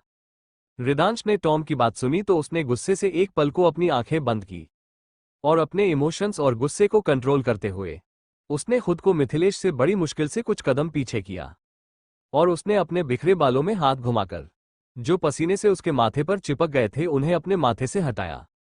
उसके माथे पर पसीना था, आंखें गुस्से से लाल और चेहरा गुस्से से तमतमा रहा था। इस वक्त अगर कोई भी बच्चा या नाजुक दिल का इंसान उसे इस हालत में देखता तो यकीनन वो उसके गुस्से से कांप जाता। कुछ पल तक ही रिदांश गाड़ी के बोनट पर हाथ टिकाए खड़ा रहा और अपने गुस्से को कंट्रोल करने और सामान्य करने की कोशिश करने लगा। कुछ पल बाद रिदांश ने अपनी आंखें खोली तो गाड़ी के शीशे में से उसने अरु की झलक देखी, और उसके चेहरे पर उसकी नजर पड़ी तो उसे सही सलामत देखकर उसके दिल के कहीं किसी कोने में कुछ तो सुकून महसूस हुआ था, लेकिन उसका गुस्सा अभी भी यूं ही बरकरार था। और आखिर में उसने अपनी चुप्पी तोड़ी। रिदांश गुस्से और डेंजर लहजे के साथ टॉम की ओर देखकर, टॉम अपने हाथ बांधे हुए अपना सर झुकाकर, हुक्म कीजिए बॉस। रिदांश मिथिलेश की ओर देखकर, अपने दांत पीसते हुए, इस गटर के कीड़े की इतनी इज्जत अफजाई करना और इसका इतना अच्छा इलाज करना कि अगले 6 महीने तक यह अपने बिस्तर से उठ भी ना पाए। और जिन हाथों को इसने अपने नापाक इरादों को पूरा करने के लिए यूज किया है, उन्हीं हाथों को जब भी वायार उठाए तो इसे याद आए कि इसने इन हाथों से क्या गुनाह किया था और आखिर इसे किस गुनाह की ये सजा मिली है। अगले 6 महीने तक ये बिस्तर से हिलना भी नहीं चाहिए टॉम, और इसकी पूरी जिम्मेदारी तुम्हारी होगी। टॉम पूरी दृढ़ता के साथ, आप बेफिक्र रहें बॉस, जैसा आपने कहा है बिल्कुल वैसा ही होगा। रिदांश ब्लैंक एक्सप्रेशन के साथ, लेकिन एक बात याद रखना, ये जिंदा रहना चाहिए और पल पल इसे अपने जिंदा रहने पर अफसोस होना चाहिए और अपनी घटिया हरकत पर खुद खून के आंसू रोना चाहिए। टॉम अपना सर हाँ में हिलाते हुए, ऐसा ही होगा बॉस। रिदांश बिना किसी भाव के, अब जा सकते हो तुम यहां से। टॉम अपना सर हाँ में हिलाते हुए, जी बॉस। इसके बाद टॉम ने गार्ड से इशारा किया और उन्होंने मिथिलेश को उठाकर एक गाड़ी में डाला और फिर उसे वहां से लेकर वो सब टॉम के साथ वहां से निकल गए। उन लोगों के जाने के बाद रिदांश मिथिलेश की गाड़ी की ओर बढ़ा और उसने दरवाजा खोलकर अरु को देखा जो पूरी तरह बेहोशी की हालत में थी। रिदांश उसे उठाने के लिए उसकी ओर झुका और एक पल को जैसे उसकी नजरें उसके चेहरे पर ही ठहर गई और वो उसकी मासूमियत को निहारने लगा, लेकिन फिर अगले ही पल उसने अपने ख्यालों को झटका और बिना किसी भाव के झुककर अरु को अपनी बाहों में उठा लिया और उसे वहां से लेकर अपनी गाड़ी की ओर बढ़ गया। ड्राइवर ने रिदांश को आता देखा तो उसने जल्दी से गाड़ी का पिछला दरवाजा खोला, लेकिन रिदांश ने ड्राइवर से आगे का दरवाजा खोलने को कहा तो ड्राइवर ने जल्दी से ड्राइविंग सीट के बराबर वाला दरवाजा खोल दिया। रिदांश ने सावधानी के साथ अरु को गाड़ी में बैठाया और सीट बेल्ट लगाकर उसने दरवाजा बंद किया। रिदांश ड्राइवर की ओर देखकर अपना हाथ बढ़ाकर चाबी दो, मैं ड्राइव खुद करूंगा। ड्राइवर ने रिदांश का ऑर्डर सुनते ही जल्दी से उसके हाथ में चाबी थमा दी। रिदांश ड्राइवर की ओर देखकर बिना किसी भाव के प्रिशा और दक्ष की गाड़ी के साथ, तुम भी वापस घर चले जाना, मुझे कुछ काम है, मैं वो निपटा कर ही वापस आऊंगा। ड्राइवर हाँ में अपनी गर्दन हिलाते हुए ओके मास्टर। इसके बाद रिदांश ड्राइविंग सीट पर आ बैठा और उसने बिना एक पल की भी देरी किए गाड़ी आगे बढ़ा दी। ड्राइविंग करते हुए रिदांश के मन में बहुत सारे ख्याल चल रहे थे, जो क्या थे सिर्फ वही बेहतर जानता था, लेकिन इस बीच कई बार उसकी नजरें अरु के चेहरे पर जा ठहरी थी। कहीं ना कहीं उसके मन में खुद को ही लेकर सवाल चल रहा था कि जिस रिश्ते को वो सालों पहले मार चुका था, भूल चुका था, आज उसे तकलीफ हुई तो वो क्यों इस तरह से पागल हो गया, क्यों गुस्से से बौखला गया। हालांकि हमेशा से ही रिदांश उन लोगों में से बिल्कुल भी नहीं था जो अपने जोश में होश खो बैठे। रिदांश हमेशा डिफिकल्ट से डिफिकल्ट सिचुएशन में भी बहुत ही काम होकर दिमाग से सोचने वालों में से था। लेकिन आज जब उसने मिथिलेश को अरु को ले जाते देखा तो उसके सर पर सिर्फ और सिर्फ गुस्से का जुनून सवार था, और अगर शायद टॉम बीच में नहीं आता तो वो आज मिथिलेश की जान ही ले लेता। कुछ पल बाद रिदांश ने एक गहरी सांस लेते हुए सारे ख्यालों को झटका और ड्राइविंग पर फोकस किया। कुछ देर के सफर के बाद आखिर में रिदांश ने अपनी गाड़ी एक फार्म हाउस के बाहर रोकी, जो कि उसका अपना ही फार्म हाउस था। वो कुछ वजहों से अरु को हरगिज घर नहीं ले जाना चाहता था, और वो वजह क्या थी वो सिर्फ वही जानता था। रिदांश ने फार्म हाउस पहुंचकर हॉर्न दिया तो गार्ड ने जल्दी से दरवाजा खोला और रिदांश अपनी गाड़ी लेकर सीधा अंदर चला आया, और उसके अंदर आने के साथ ही गार्ड ने वापस से दरवाजा बंद कर लिया। रिदांश गाड़ी से उतरा और उसने अरु की साइड का दरवाजा खोलते हुए उसने सीट बेल्ट निकालते हुए अरु को वापस से अपनी बाहों में उठा लिया और उसे अंदर ले आया। रिदांश की बाकी प्रॉपर्टी की तरह ही ये फार्म हाउस भी दिखने में बेहद शानदार लग्जरी होने के साथ ही कोजी था। रिदांश अरु को बेडरूम की ओर ले गया। उसने अरु को सावधानी के साथ कोजी से वहां बेड पर लेटा दिया और उसे ब्लैंकेट ओढ़ाकर कुछ पल बाद ही बाथरूम की ओर बढ़ गया। अक्सर जब रिदांश को अकेले रहना होता था या फिर उसे सब चीजों से कुछ देर का सुकून चाहिए होता था, तो वो यहां आकर अकेले में वक्त बिता लिया करता था। कुछ देर बाद रिदांश चेंज करके वापस रूम में आया तो उसने देखा कि सोई हुई अरु के चेहरे के भाव लगातार बन बिगड़ रहे थे और उसके माथे पर चिंता की लकीरों की सिलवटें छाई हुई थी। शायद वो कोई सपना देख रही थी, कोई बुरा सपना। रिदांश ने उसे यूं देखा तो अनायास ही उसके कदम उसकी ओर बढ़ गए। रिदांश उसके सिरहाने बैठा और अनायास ही उसकी उंगलियां अरु के माथे की लकीरों पर फिर गई और उसके स्पर्श का एहसास था या जैसे कोई चमत्कार कि रिदांश की उंगलियों के स्पर्श को महसूस करते ही अरु की चिंता की लकीरें अचानक ही गायब सी हो गई और उसके चेहरे के भाव तब पूरी तरह सामान्य हो गए। जब कुछ पल अरु ने बेहोशी की हालत में ही करवट लेते हुए रिदांश के उस हाथ को अपने हाथों में थाम लिया। शायद रिदांश के स्पर्श के एहसास में वो खुद को महफूज महसूस कर रही थी। तभी अचानक ही रिदांश के स्पर्श के साथ ही उसके चेहरे के भाव बिल्कुल सामान्य हो गए थे।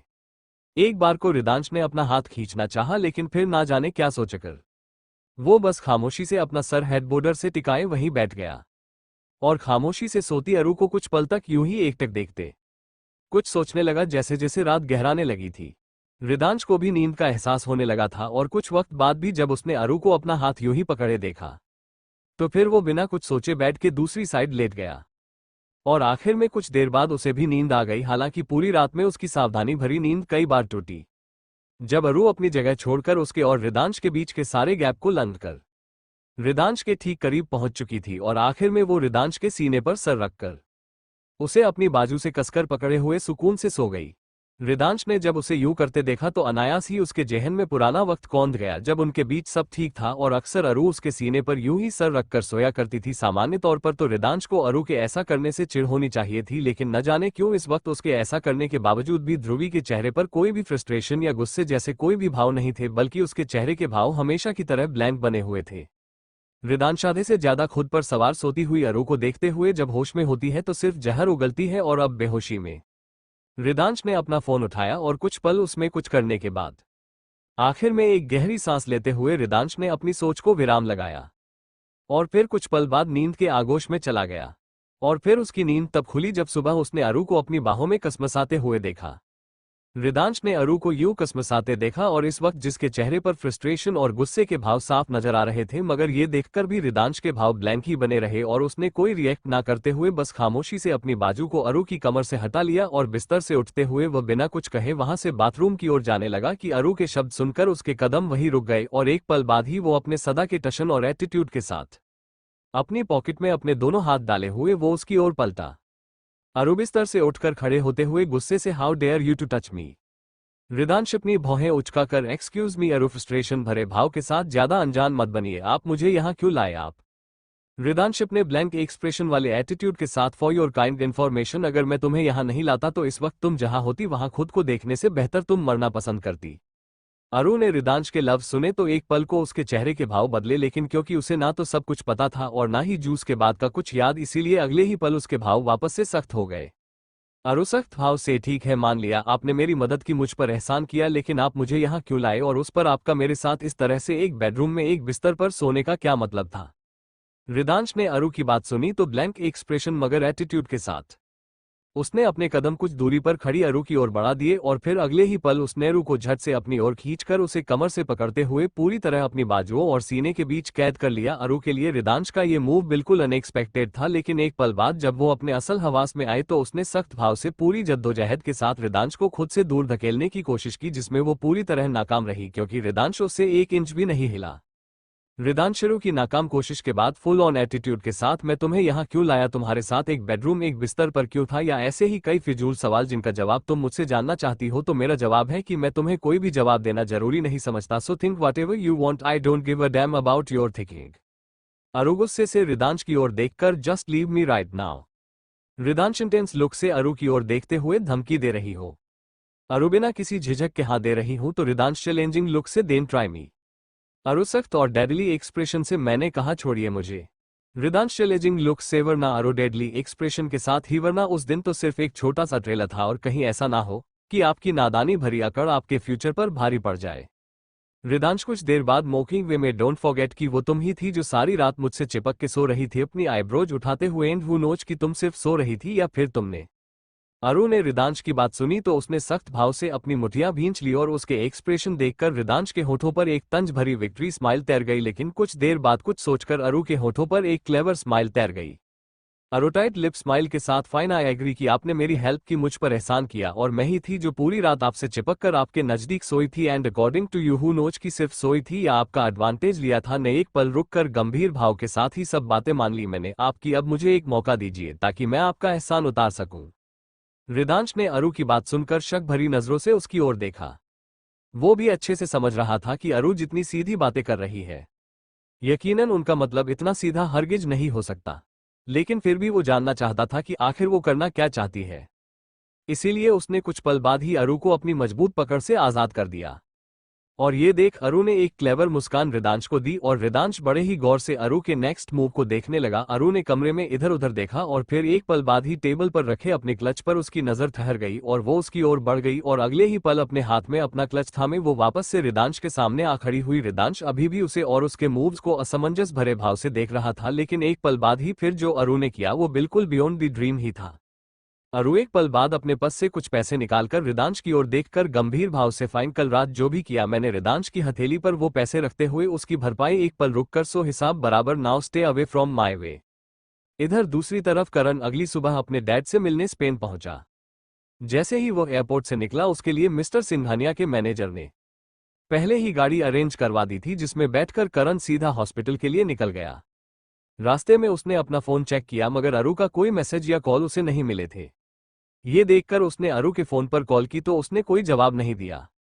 2-3 बार लगातार कॉल करने के बाद भी जब अरु ने कोई रिस्पांस नहीं दिया तो करण ने घड़ी में वक्त देखते हुए उसे थोड़ी देर बाद कॉल करने का सोचा। कुछ देर में ही करण हॉस्पिटल पहुंच गया। हॉस्पिटल पहुंचते ही उसे मैनेजर दरवाजे पर ही मिल गया और उसे सीधा मिस्टर सिंघानिया से मिलवाने उनके पास ले जाने लगा कि आईसीयू के बाहर ही उसे डॉक्टर मिल गए और चिंता भरे भाव के साथ करण ने डॉक्टर की ओर देखकर अपनी चुप्पी तोड़ी।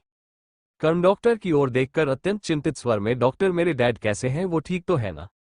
डॉक्टर करण की ओर देखकर, आप मिस्टर करण हैं मिस्टर सिंघानिया के बेटे? डॉक्टर का सवाल सुनकर करण ने हाँ में अपनी गर्दन हिलाई तो डॉक्टर ने आगे बोलना शुरू किया। डोंट वरी मिस्टर करण, आपके डैड अब खतरे से बाहर हैं, लेकिन उन्हें आराम की सख्त जरूरत है। बस ध्यान रखें कि कोई भी ऐसी बात ना हो जिससे उन्हें स्ट्रेस हो, क्योंकि उन्हें हार्ट अटैक आने की वजह स्ट्रेस ही है। करण अपना सर हाँ में हिलाते हुए, जी डॉक्टर, मैं उनका पूरा ख्याल रखूंगा बेचैन होकर, लेकिन वो ठीक तो है ना डॉक्टर? डॉक्टर करण के कंधे को थपथपाते हुए, डोंट वरी, हम डॉक्टर हैं और झूठ बोलकर हम अपने पेशेंट को कोई झूठी तसल्ली हरगिज ही देंगे। वो ठीक है इस वक्त और खतरे से बिल्कुल बाहर भी। कुछ दिन उन्हें सख्त केयर की जरूरत है, जितनी ज्यादा उनकी केयर की जाएगी इतनी जल्दी वो ठीक हो पाएंगे। करण एक सुकून भरी सांस लेते हुए, thank you doctor, thank you so much. आप नहीं जानते आपके ये शब्द सुनकर मुझे कितना ज्यादा सुकून और तसल्ली मिले हैं। डॉक्टर करण के कंधे को थपथपाते हुए, मोस्ट वेलकम, ये तो हमारा फर्ज था। कर्ण कृतज्ञता भरे भाव से, क्या मैं डैड से मिल सकता हूँ? डॉक्टर अपनी गर्दन हाँ में हिलाते हुए, हम मिल सकते हो, उन्हें होश आ चुका है और कुछ ही देर में उन्हें आईसीयू से निकालकर वार्ड में शिफ्ट कर दिया जाएगा, उसके बाद तुम उनसे जाकर मिल सकते हो। कर्णों के doctor, once again thank you so much doctor. Doctor ने करण की बात सुनकर बस हाँ में अपनी गर्दन हिला दी और कुछ पल बाद ही वहां से चले गए। डॉक्टर्स के जाने के बाद करण बेसब्री से आईसीयू के बाहर ही खड़े होकर अपने डैड के बाहर आने का इंतजार करने लगा। अपने डैड से मिलने की उत्सुकता उसके चेहरे पर साफ नजर आ रही थी। वो बस जल्द से जल्द अपने डैड को देखना चाहता था और अपने दिल को पूरी तसल्ली दिलाना चाहता था कि उसके डैड पूरी तरह ठीक है और बिल्कुल सही सलामत है। आज पहली बार करण को अपने डैड को खोने का एहसास छूकर गुजरा था और उस एहसास ने करण की रूह तक को हिला दिया था। वो ख्यालों में भी कभी तसव्वुर भी नहीं कर सकता था कि उसे कभी अपनी डैड के बिना जीना पड़ सकता है, क्योंकि बचपन से जब से उसने होश संभाला था, अपने परिवार, अपने दोस्त और अपने हमराजे के रूप में सिर्फ सबसे पहले अपने डैड को ही अपने हर कदम पर पाया था। कुछ वक्त बाद मिस्टर सिंघानिया को जनरल वार्ड में शिफ्ट कर दिया गया और उन्हें शिफ्ट करने के साथ ही करण भी उत्सुकता भरी जल्दबाजी के साथ उनसे मिलने के लिए उनके साथ ही उनके वार्ड में चला आया। इधर दूसरी तरफ अरु ने जैसे ही रिदांश की हथेली पर पैसे रखे और उसकी कही बात का मतलब जैसे ही रिदांश ने समझा, तो अचानक ही उसके चेहरे के एक्सप्रेशन डार्क हो गए। उसके चेहरे के भाव इस कदर सख्त हो गए कि एक पल को अंदर ही अंदर अरु भी सहम गई, लेकिन उसने अपने चेहरे पर अपने कॉन्फिडेंस को बरकरार रखा और ये बिल्कुल भी शो नहीं होने दिया कि उस पर रिदांश के गुस्से का कोई थोड़ा इफेक्ट भी हुआ है। अरु की कही गई बात से रिदांश का पारा 9वें आसमान पर पहुंच गया था। गुस्से से उसने अपनी मुठियां भींच ली थी और उसके माथे की नसें तन गई थी और अगले ही पल उसने अरु की बाजुओं को कसकर पकड़ते हुए उसे झटके से बाथरूम के दरवाजे से सटा दिया और गुस्से से उसने अरु के जबड़े को पकड़ते हुए डीप एंड डेंजर लहजे के साथ अपनी चुप्पी तोड़ी। रिदांश, सख्त और डेंजर लहजे के साथ, जितनी घटिया बात तुमने कही है उसका घटिया मतलब भी समझती हो तुम? अरु झटके से पूरी ताकत के साथ रिदांश के हाथ को अपने जबड़े से हटाते हुए, अच्छे से समझती हूँ और जानती भी हूँ, तभी मैंने ये किया। रिदांश ने अरु की बात सुनी तो उसकी झुंझलाहट और बढ़ गई। उसने गुस्से से अरु के बालों की ग्रिप अपनी हथेली में पकड़ ली और अपने चेहरे को उसके चेहरे की ओर झुका लिया। उसकी गुस्से भरी सख्त सांसें अरु को अपने चेहरे पर साफ महसूस हो रही थी। हालांकि अंदर ही अंदर अरु का दिल धड़क रहा था, लेकिन वह भी पूरी जिद पर थी कि चाहे जो हो जाए, इस बार वो ना तो डर कर हारेगी और ना किसी कीमत झुकेगी। रिदांश डॉक एक्सप्रेशन के साथ, तो तुम ये कहना चाहती हो कि तुम जानबूझकर खुद को एक। कहते कहते रिदांश अचानक ही बीच में रुक गया और उसने अपने गुस्से को कम करने की कोशिश में उसने एक पल को अपनी आंखें बंद की, लेकिन अगले ही पल अरु ने अपनी चुप्पी तोड़ते हुए उसकी बात पूरी कर दी। अरु सख्त भाव से, चुप क्यों हो गए आप तो मुझे बेहद अच्छे से और बेहतर जानते हैं और इनफैक्ट आज तो मैं भी एग्री कर रही हूँ आपकी बात पर कि मैं एक कैरेक्टरलेस और ऐसी लड़की हूँ जैसा कि आप समझते आए हैं। रिदांश, सख्त भाव से, बकवास बंद करो अपनी और अपनी ईगो में ये मत भूलो कि अगर एन मौके पर मैं नहीं आता तो वो मिथिलेश तुम्हारे साथ क्या घटिया हरकत कर सकता था। आई थिंक ये मुझे तुम्हें समझाने की जरूरत नहीं है। अरु झुंझलाहट भरे लहजे से, क्यों आज आप ये नहीं कहेंगे कि हो सकता है उस मिथिलेश के साथ भी मैं अपनी मर्जी से ही जा रही थी? रिदांश छिटके से अरु के बाल छोड़कर अपनी मुठियों को भींचकर, just shut your mouth right now. Aru सख्त और झुंझलाहट भरे भाव से, वरना क्या करेंगे आप? मेरे कैरेक्टर का सर्टिफिकेट तो आपने मुझे बहुत पहले ही दे दिया है, अब और क्या करेंगे आप? हद से हद। अब खुले लफ्जों में इतना ही कह देंगे कि मैं पैसों के लिए किसी के साथ भी हो सकती हूँ। झुंझलाकर, हाँ तो ठीक है, फिर खुश हो जाइए, आपके बिना कहे ही मान लेती हूँ मैं आपकी ये बात भी कि मैं पैसों के लिए किसी भी हद तक जा सकती हूँ, किसी के साथ भी सो सकती हूँ, फिर चाहे वो आप हो या फिर मिथि। अरु अपनी बात पूरी भी नहीं कह पाई थी कि बीच में ही एक जोरदार आवाज आए और वो आवाज तब हुई जब रिदांश ने एक जोरदार थप्पड़ सीधा अरु के बाएं गाल पर रसीद कर दिया। इधर दूसरी तरफ करण ने जब अपने डैड को होश में देखा तो फाइनली उसकी जान में जान आई और उसने खुलकर एक राहत की सांस ली और फिर वो मिस्टर सिंघानिया के पास ही उनका हाथ थामे बैठ गया। करण के चेहरे पर थकावट और परेशानी के भाव देखकर मिस्टर सिंघानिया ने उसके बोलने से पहले ही उसका मूड लाइट करने के लिए अपनी चुप्पी तोड़ी।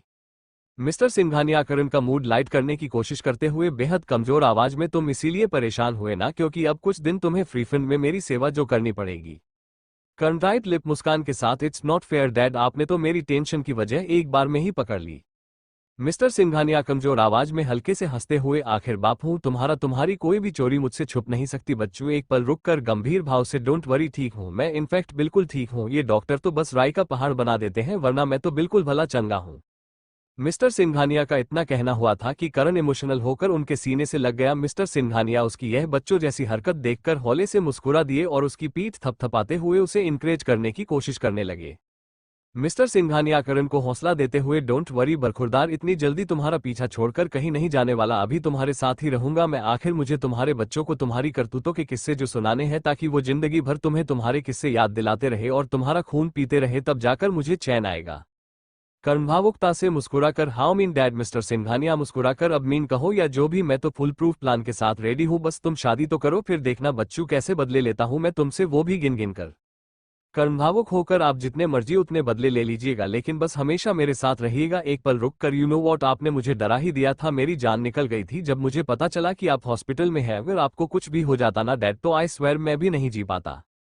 मिस्टर सिंघानिया करण की पीठ को थपथपाते हुए, डोंट वरी, तुम्हारा बाप इतना भी कमजोर नहीं है जो एक छोटे से हार्ट अटैक को ना झेल सके, और अभी मैंने कहा ना कि इतनी जल्दी मेरा जाने का कोई इरादा नहीं है, तो जस्ट चिल। एक पल रुककर करण का मूड लाइट करने की कोशिश करते हुए, चिल करो। और ये क्या तुम लड़कियों की तरह इमोशनल होने बैठ गए? जस्ट चिल यार, और बीमार मैं हूं या तुम्हें मुझे सांत्वना देनी चाहिए यहाँ, बल्कि उल्टा मैं तुम्हें समझा रहा हूँ। कर्ण नम आंखों से मुस्कुराते हुए उठते हुआ, वो क्या है ना, आपके नालायक बेटे को इतनी अक्ल ही नहीं कि क्या करना चाहिए और क्या नहीं। मिस्टर सिंघानिया प्यार से करण के गाल को छूकर, और मेरा ये नालायक बेटा लाखों में नहीं बल्कि करोड़ों में एक है, and am proud of you my son. Karna mister Singhania के हाथ को चूमते हुए, I love you so much dad. Mister Singhania मुस्कुराकर, आई लव यू टू। इधर दूसरी तरफ रिदांश ने जैसे ही अरु के गाल पर थप्पड़ मारा तो फौरन ही अरु के गोरे गाल पर रिदांश की उंगलियों के गहरे निशान छप गए। जाहिर तौर पर रिदांश का थप्पड़ जोरदार था और उस थप्पड़ के इफेक्ट से अरु की आंखें नम हो चली थी, जिसे छुपाने के लिए अरु ने बार बार अपने आंसुओं को ब्लीक करने की कोशिश की। और रिदांश के थप्पड़ मारने के साथ ही अरु का बायां हाथ अपने आप ही उसके गाल पर आ गया। अरु ने अपने आंसुओं को लगातार पलके झपकाते हुए अपने आंसुओं को रोकने की पुरजोर कोशिश की, लेकिन उसके आंसू फिर भी उसकी आंख से छलक उठे। वहीं रिदांश ने जैसे ही अरु के गाल पर थप्पड़ लगाया तो एक पल के लिए भी उसकी आंखों या चेहरे पर अफसोस या ऐसा कोई भी भाव नहीं आया था, बल्कि उसके चेहरे की सख्ती बरकरार थी। बल्कि अरु को थप्पड़ लगाने के साथ ही उसने बेहिसाब गुस्से से साइड में रखे कीमती वास को जोर से जमीन पर पटकते हुए उसे पल में चकनाचूर कर दिया, जिसकी आवाज से एक पल को अरु भी अपनी जगह उछल पड़ी। और फिर रिदांश ने अपनी तीखी गुस्से भरी नजरें वापस से अरु की ओर की।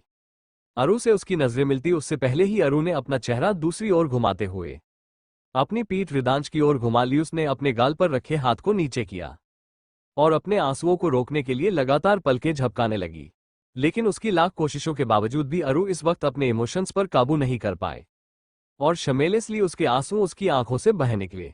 अरु हरगिज नहीं चाहती थी कि उसके आंसू या उसके इमोशंस रिदांश देखे या उसकी नजर भी उस पर पड़े, क्योंकि वो हरगिज खुद को एक बार फिर रिदांश के आगे कमजोर नहीं दिखाना चाहती थी। हालांकि ऐसा बिल्कुल भी नहीं था कि रिदांश के उसे थप्पड़ मारने के बाद अरु ने खामोश रहने का प्लान किया था, लेकिन ना जाने क्यों मगर इस पल सिवाय आंसुओं के अरु से और कोई जवाब बन ही नहीं रहा था। और अगले ही पल रिदांश की डीप एंड एंग्री टोन अरु के कानों में पड़ी तो उसने अपने इमोशंस को कंट्रोल करने के लिए कसकर अपनी मुठियों को भींच लिया।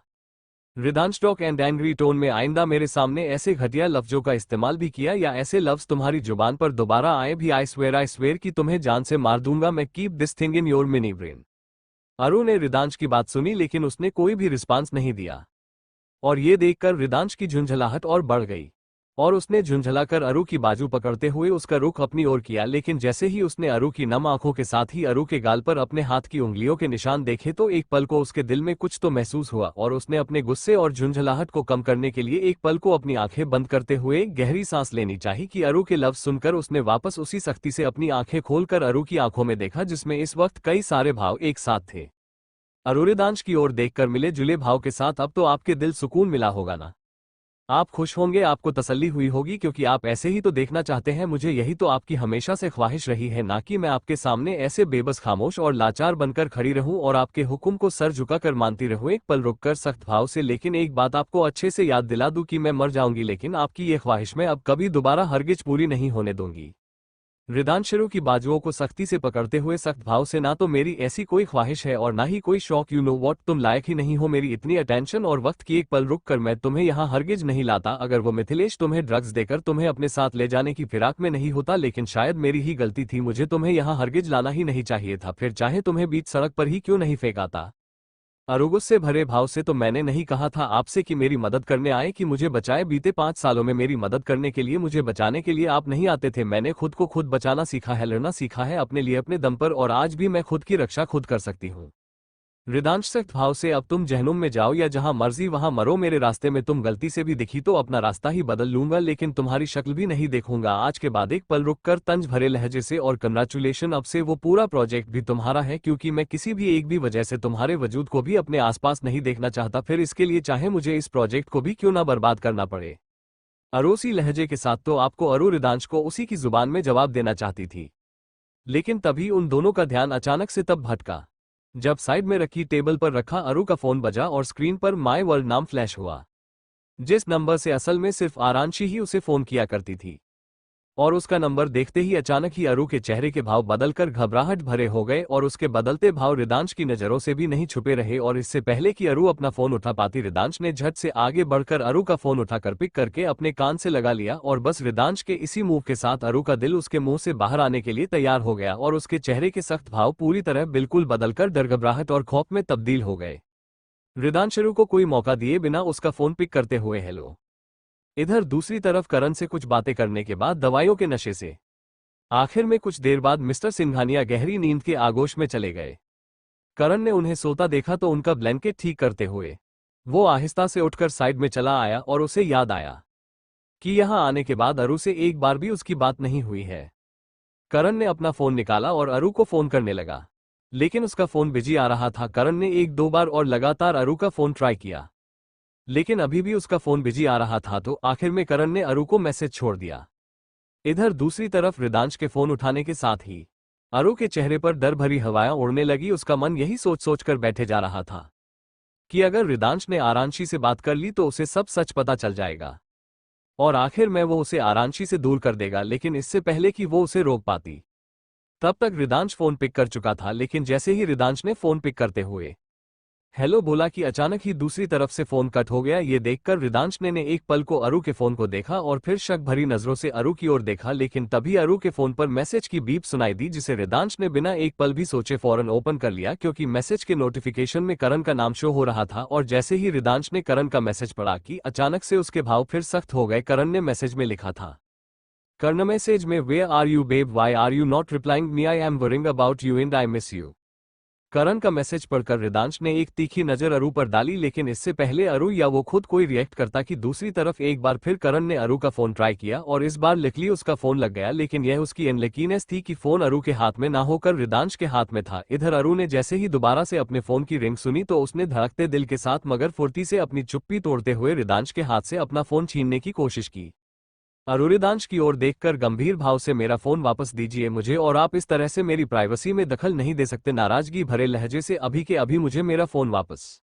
अरु अपनी बात पूरी भी नहीं कह पाई थी कि रिदांश ने उसकी बात को पूरी तरह अनसुना करते हुए फोन को पिक करते हुए फोन स्पीकर पर डाल दिया, और करण की आवाज सुनते ही अरु बिल्कुल खामोश हो गई। कहीं ना कहीं अरु को करण की आवाज सुनकर एक तसल्ली सी महसूस हुई कि इस बार आरांशी का फोन नहीं था, लेकिन रिदांश की तीखी नजर खुद पर देखकर उसने अगले ही पल अपनी नजरें उसकी ओर की, जो करण की बात सुनते हुए लगातार तीखी नजरों से उसे देख रहा था। करण ने फोन पिक होने के साथ ही बिना अरु की आवाज सुने ही झट से अपनी बात शुरू कर दी।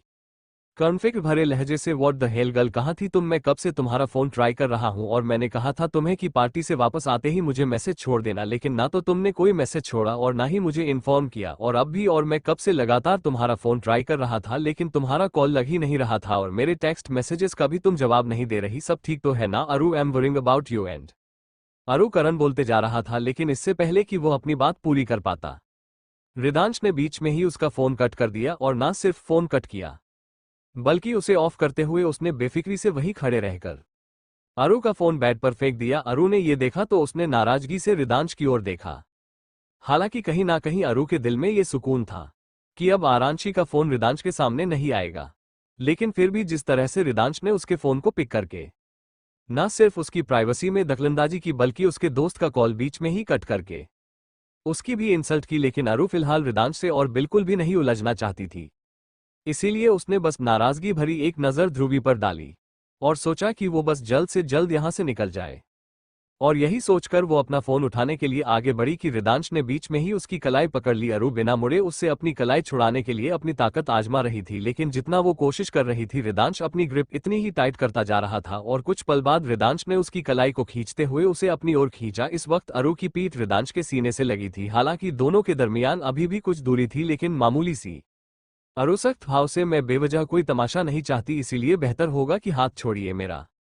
रिदांश चैलेंजिंग लहजे से, तो फिर अब तमाशा हो ही जाए। और कहते कहते अचानक ही रिदांश बीच में चुप हो गया और उसकी उंगलियां अरु की गर्दन पर ठहर गई। उसने अपनी उंगलियों से अरु के कांधे से बाल हटाते हुए उन्हें बाएं कांधे पर एक साइड किया और अपनी उंगलियों को अरु की गर्दन के पिछले हिस्से पर फिराने लगा। अरु ने जब ये महसूस किया तो उसने रिदांश के इरादे कुछ और ही समझते हुए गुस्से से अपने दांत पीसते हुए अगला स्टेप लेने की सोचा ताकि वो रिदांश को एक अच्छा सबक सिखा सके। लेकिन तभी रिदांश की बात सुनकर अरु के चेहरे के भाव अचानक ही बदल गए। रिदांश अरु की गर्दन के दाईं और पिछले हिस्से पर अपनी उंगलियां फिराते हुए, किसने किया ये? अरु ने रिदांश का सवाल सुना तो बिना उसकी ओर देखे भी सिर्फ उसके लहजे से अरु उसकी आवाज में गुस्सा और फिक्र दोनों भाव भली भांति महसूस कर सकती थी। और उसके सवाल को सुनकर अरु को भी ये समझते देर नहीं लगी कि रिदांश का ये सवाल अरु की गर्दन पर उस जख्म की छाप भरे निशान के लिए है जो राहुल ने अपनी दरिंदगी से अपनी हवस भरी मोहब्बत को पाने के लिए अरु की गर्दन पर अपने हवस भरे दांतों के निशान गाढ़े थे। और वो निशान इतने गहरे थे कि इतने वक्त के बाद भी अभी तक उनकी छाप उसकी गर्दन पर बाकी थी। और रिदांश जैसे तेज तर्रार दिमाग के इंसान के लिए ये समझ पाना बिल्कुल भी मुश्किल नहीं था कि पास्ट में अरु के साथ किसी ने क्या घटिया हरकत करने की कोशिश की थी। इधर अरु ने जब रिदांश का सवाल सुना तो अतीत के उन कड़वे पलों को याद करते हुए अरु की पूरी बॉडी ही टेंस हो गई थी और एक बार फिर उसके जहन में वो धोखा और बुरे पल ताज़ा हो गए थे जब वो लगभग अपनी इज्जत और अपने अजन्मे बच्चे दोनों को खोने की कगार पर आ गई थी। रिदांश ने जब उसे टेंस महसूस किया और कुछ पल तक भी अरु बस खामोश ही रही तो आखिर में रिदांश ने उसका रुख अपनी ओर किया और उसकी दोनों बाजुओं को पकड़ते हुए बेहद गंभीर लहजे और भाव के साथ अरु की झुकी आंखों में देखने की कोशिश करते हुए आखिर में उसने दोबारा अपनी चुप्पी तोड़ी। रिदांश अरु की आंखों में देखने की कोशिश करते हुए, क्या नाम है उसका? कुछ पल बाद भी अरु को खामोश देखकर फ्रस्ट्रेशन से, god damn it, tell me कौन है वो? अरु ने अभी भी कोई रिस्पॉन्स नहीं दिया क्योंकि रिदांश के सवाल से अरु के सामने उस दिन वाली राहुल की वहशियत और दरिंदगी एक चलचित्र की भांति अरु की आंखों और जहन के आगे से गुजरने लगी थी। उसे अपनी चीखें और मिन्नतें खुद के कानों में सुनाई पड़ रही थी कि कैसे वो लगातार खुद को अपने बच्चे को बचाने की जद्दोजहद करते हुए राहुल के गिड़गिड़ा रही थी, रो रही थी, लेकिन उस वक्त कोई भी नहीं था जो उसकी चीखें सुन सकता हो। अगर उस दिन ऐन मौके पर नैना और दक्ष नहीं आते तो वो और आरांशी शायद आज इस दुनिया में नहीं होते। रिदांश के एक सवाल से एक पल में अरु के वो सारे जख्म और बुरी यादें फिर से ताज़ा हो गए थे। रिदांश ने अपना जवाब लेने के लिए फोर्सफुली अरु की थोड़ी पकड़ते हुए उसके चेहरे को ऊपर किया तो रिदांश अरु की आंसुओं से भरी डबडबाई आंखों के साथ इस वक्त उसके चेहरे पर उभरे बेहिसाब दर्द का साक्षी बना। और इसी के साथ उसके दिल में कुछ तो टूटता सा महसूस हुआ उसे भी, क्योंकि इस बीते वक्त के बाद वो जब से अरु से मिला था तब से आज पहली बार था जब उसने अरु की ब्रोकन या इमोशनल साइड देखी थी, वरना आमतौर पर अरु का बिहेवियर कोल्ड या एक्सप्रेशन लेस ही रहता था। रिदांश भी समझ चुका था कि जाने अनजाने उसने अरु के अतीत के किसी बुरे गहरे जख्म को कुरेद दिया है और अब उसके लिए उस घटिया शख्स का नाम जानना और भी ज्यादा जरूरी हो गया था। और अरु की तकलीफ देखकर रिदांश बस घड़ी की चौथाई में उस शख्स से मिलना चाहता था। रिदांशु के गाल पर छपी अपनी उंगलियों के निशान पर अपनी हथेली रखकर अपने अंगूठे से उस निशान को सहलाते हुए just tell me his name I promise I will show him hell with open eyes just tell me. Aru ने रिदांश की बात सुनी तो उसने कसकर अपनी दोनों आंखों को बंद कर लिया और उसकी आंखों में भरे आंसू उसके गोरे गालों और रिदांश की हथेली पर लुढ़क आए।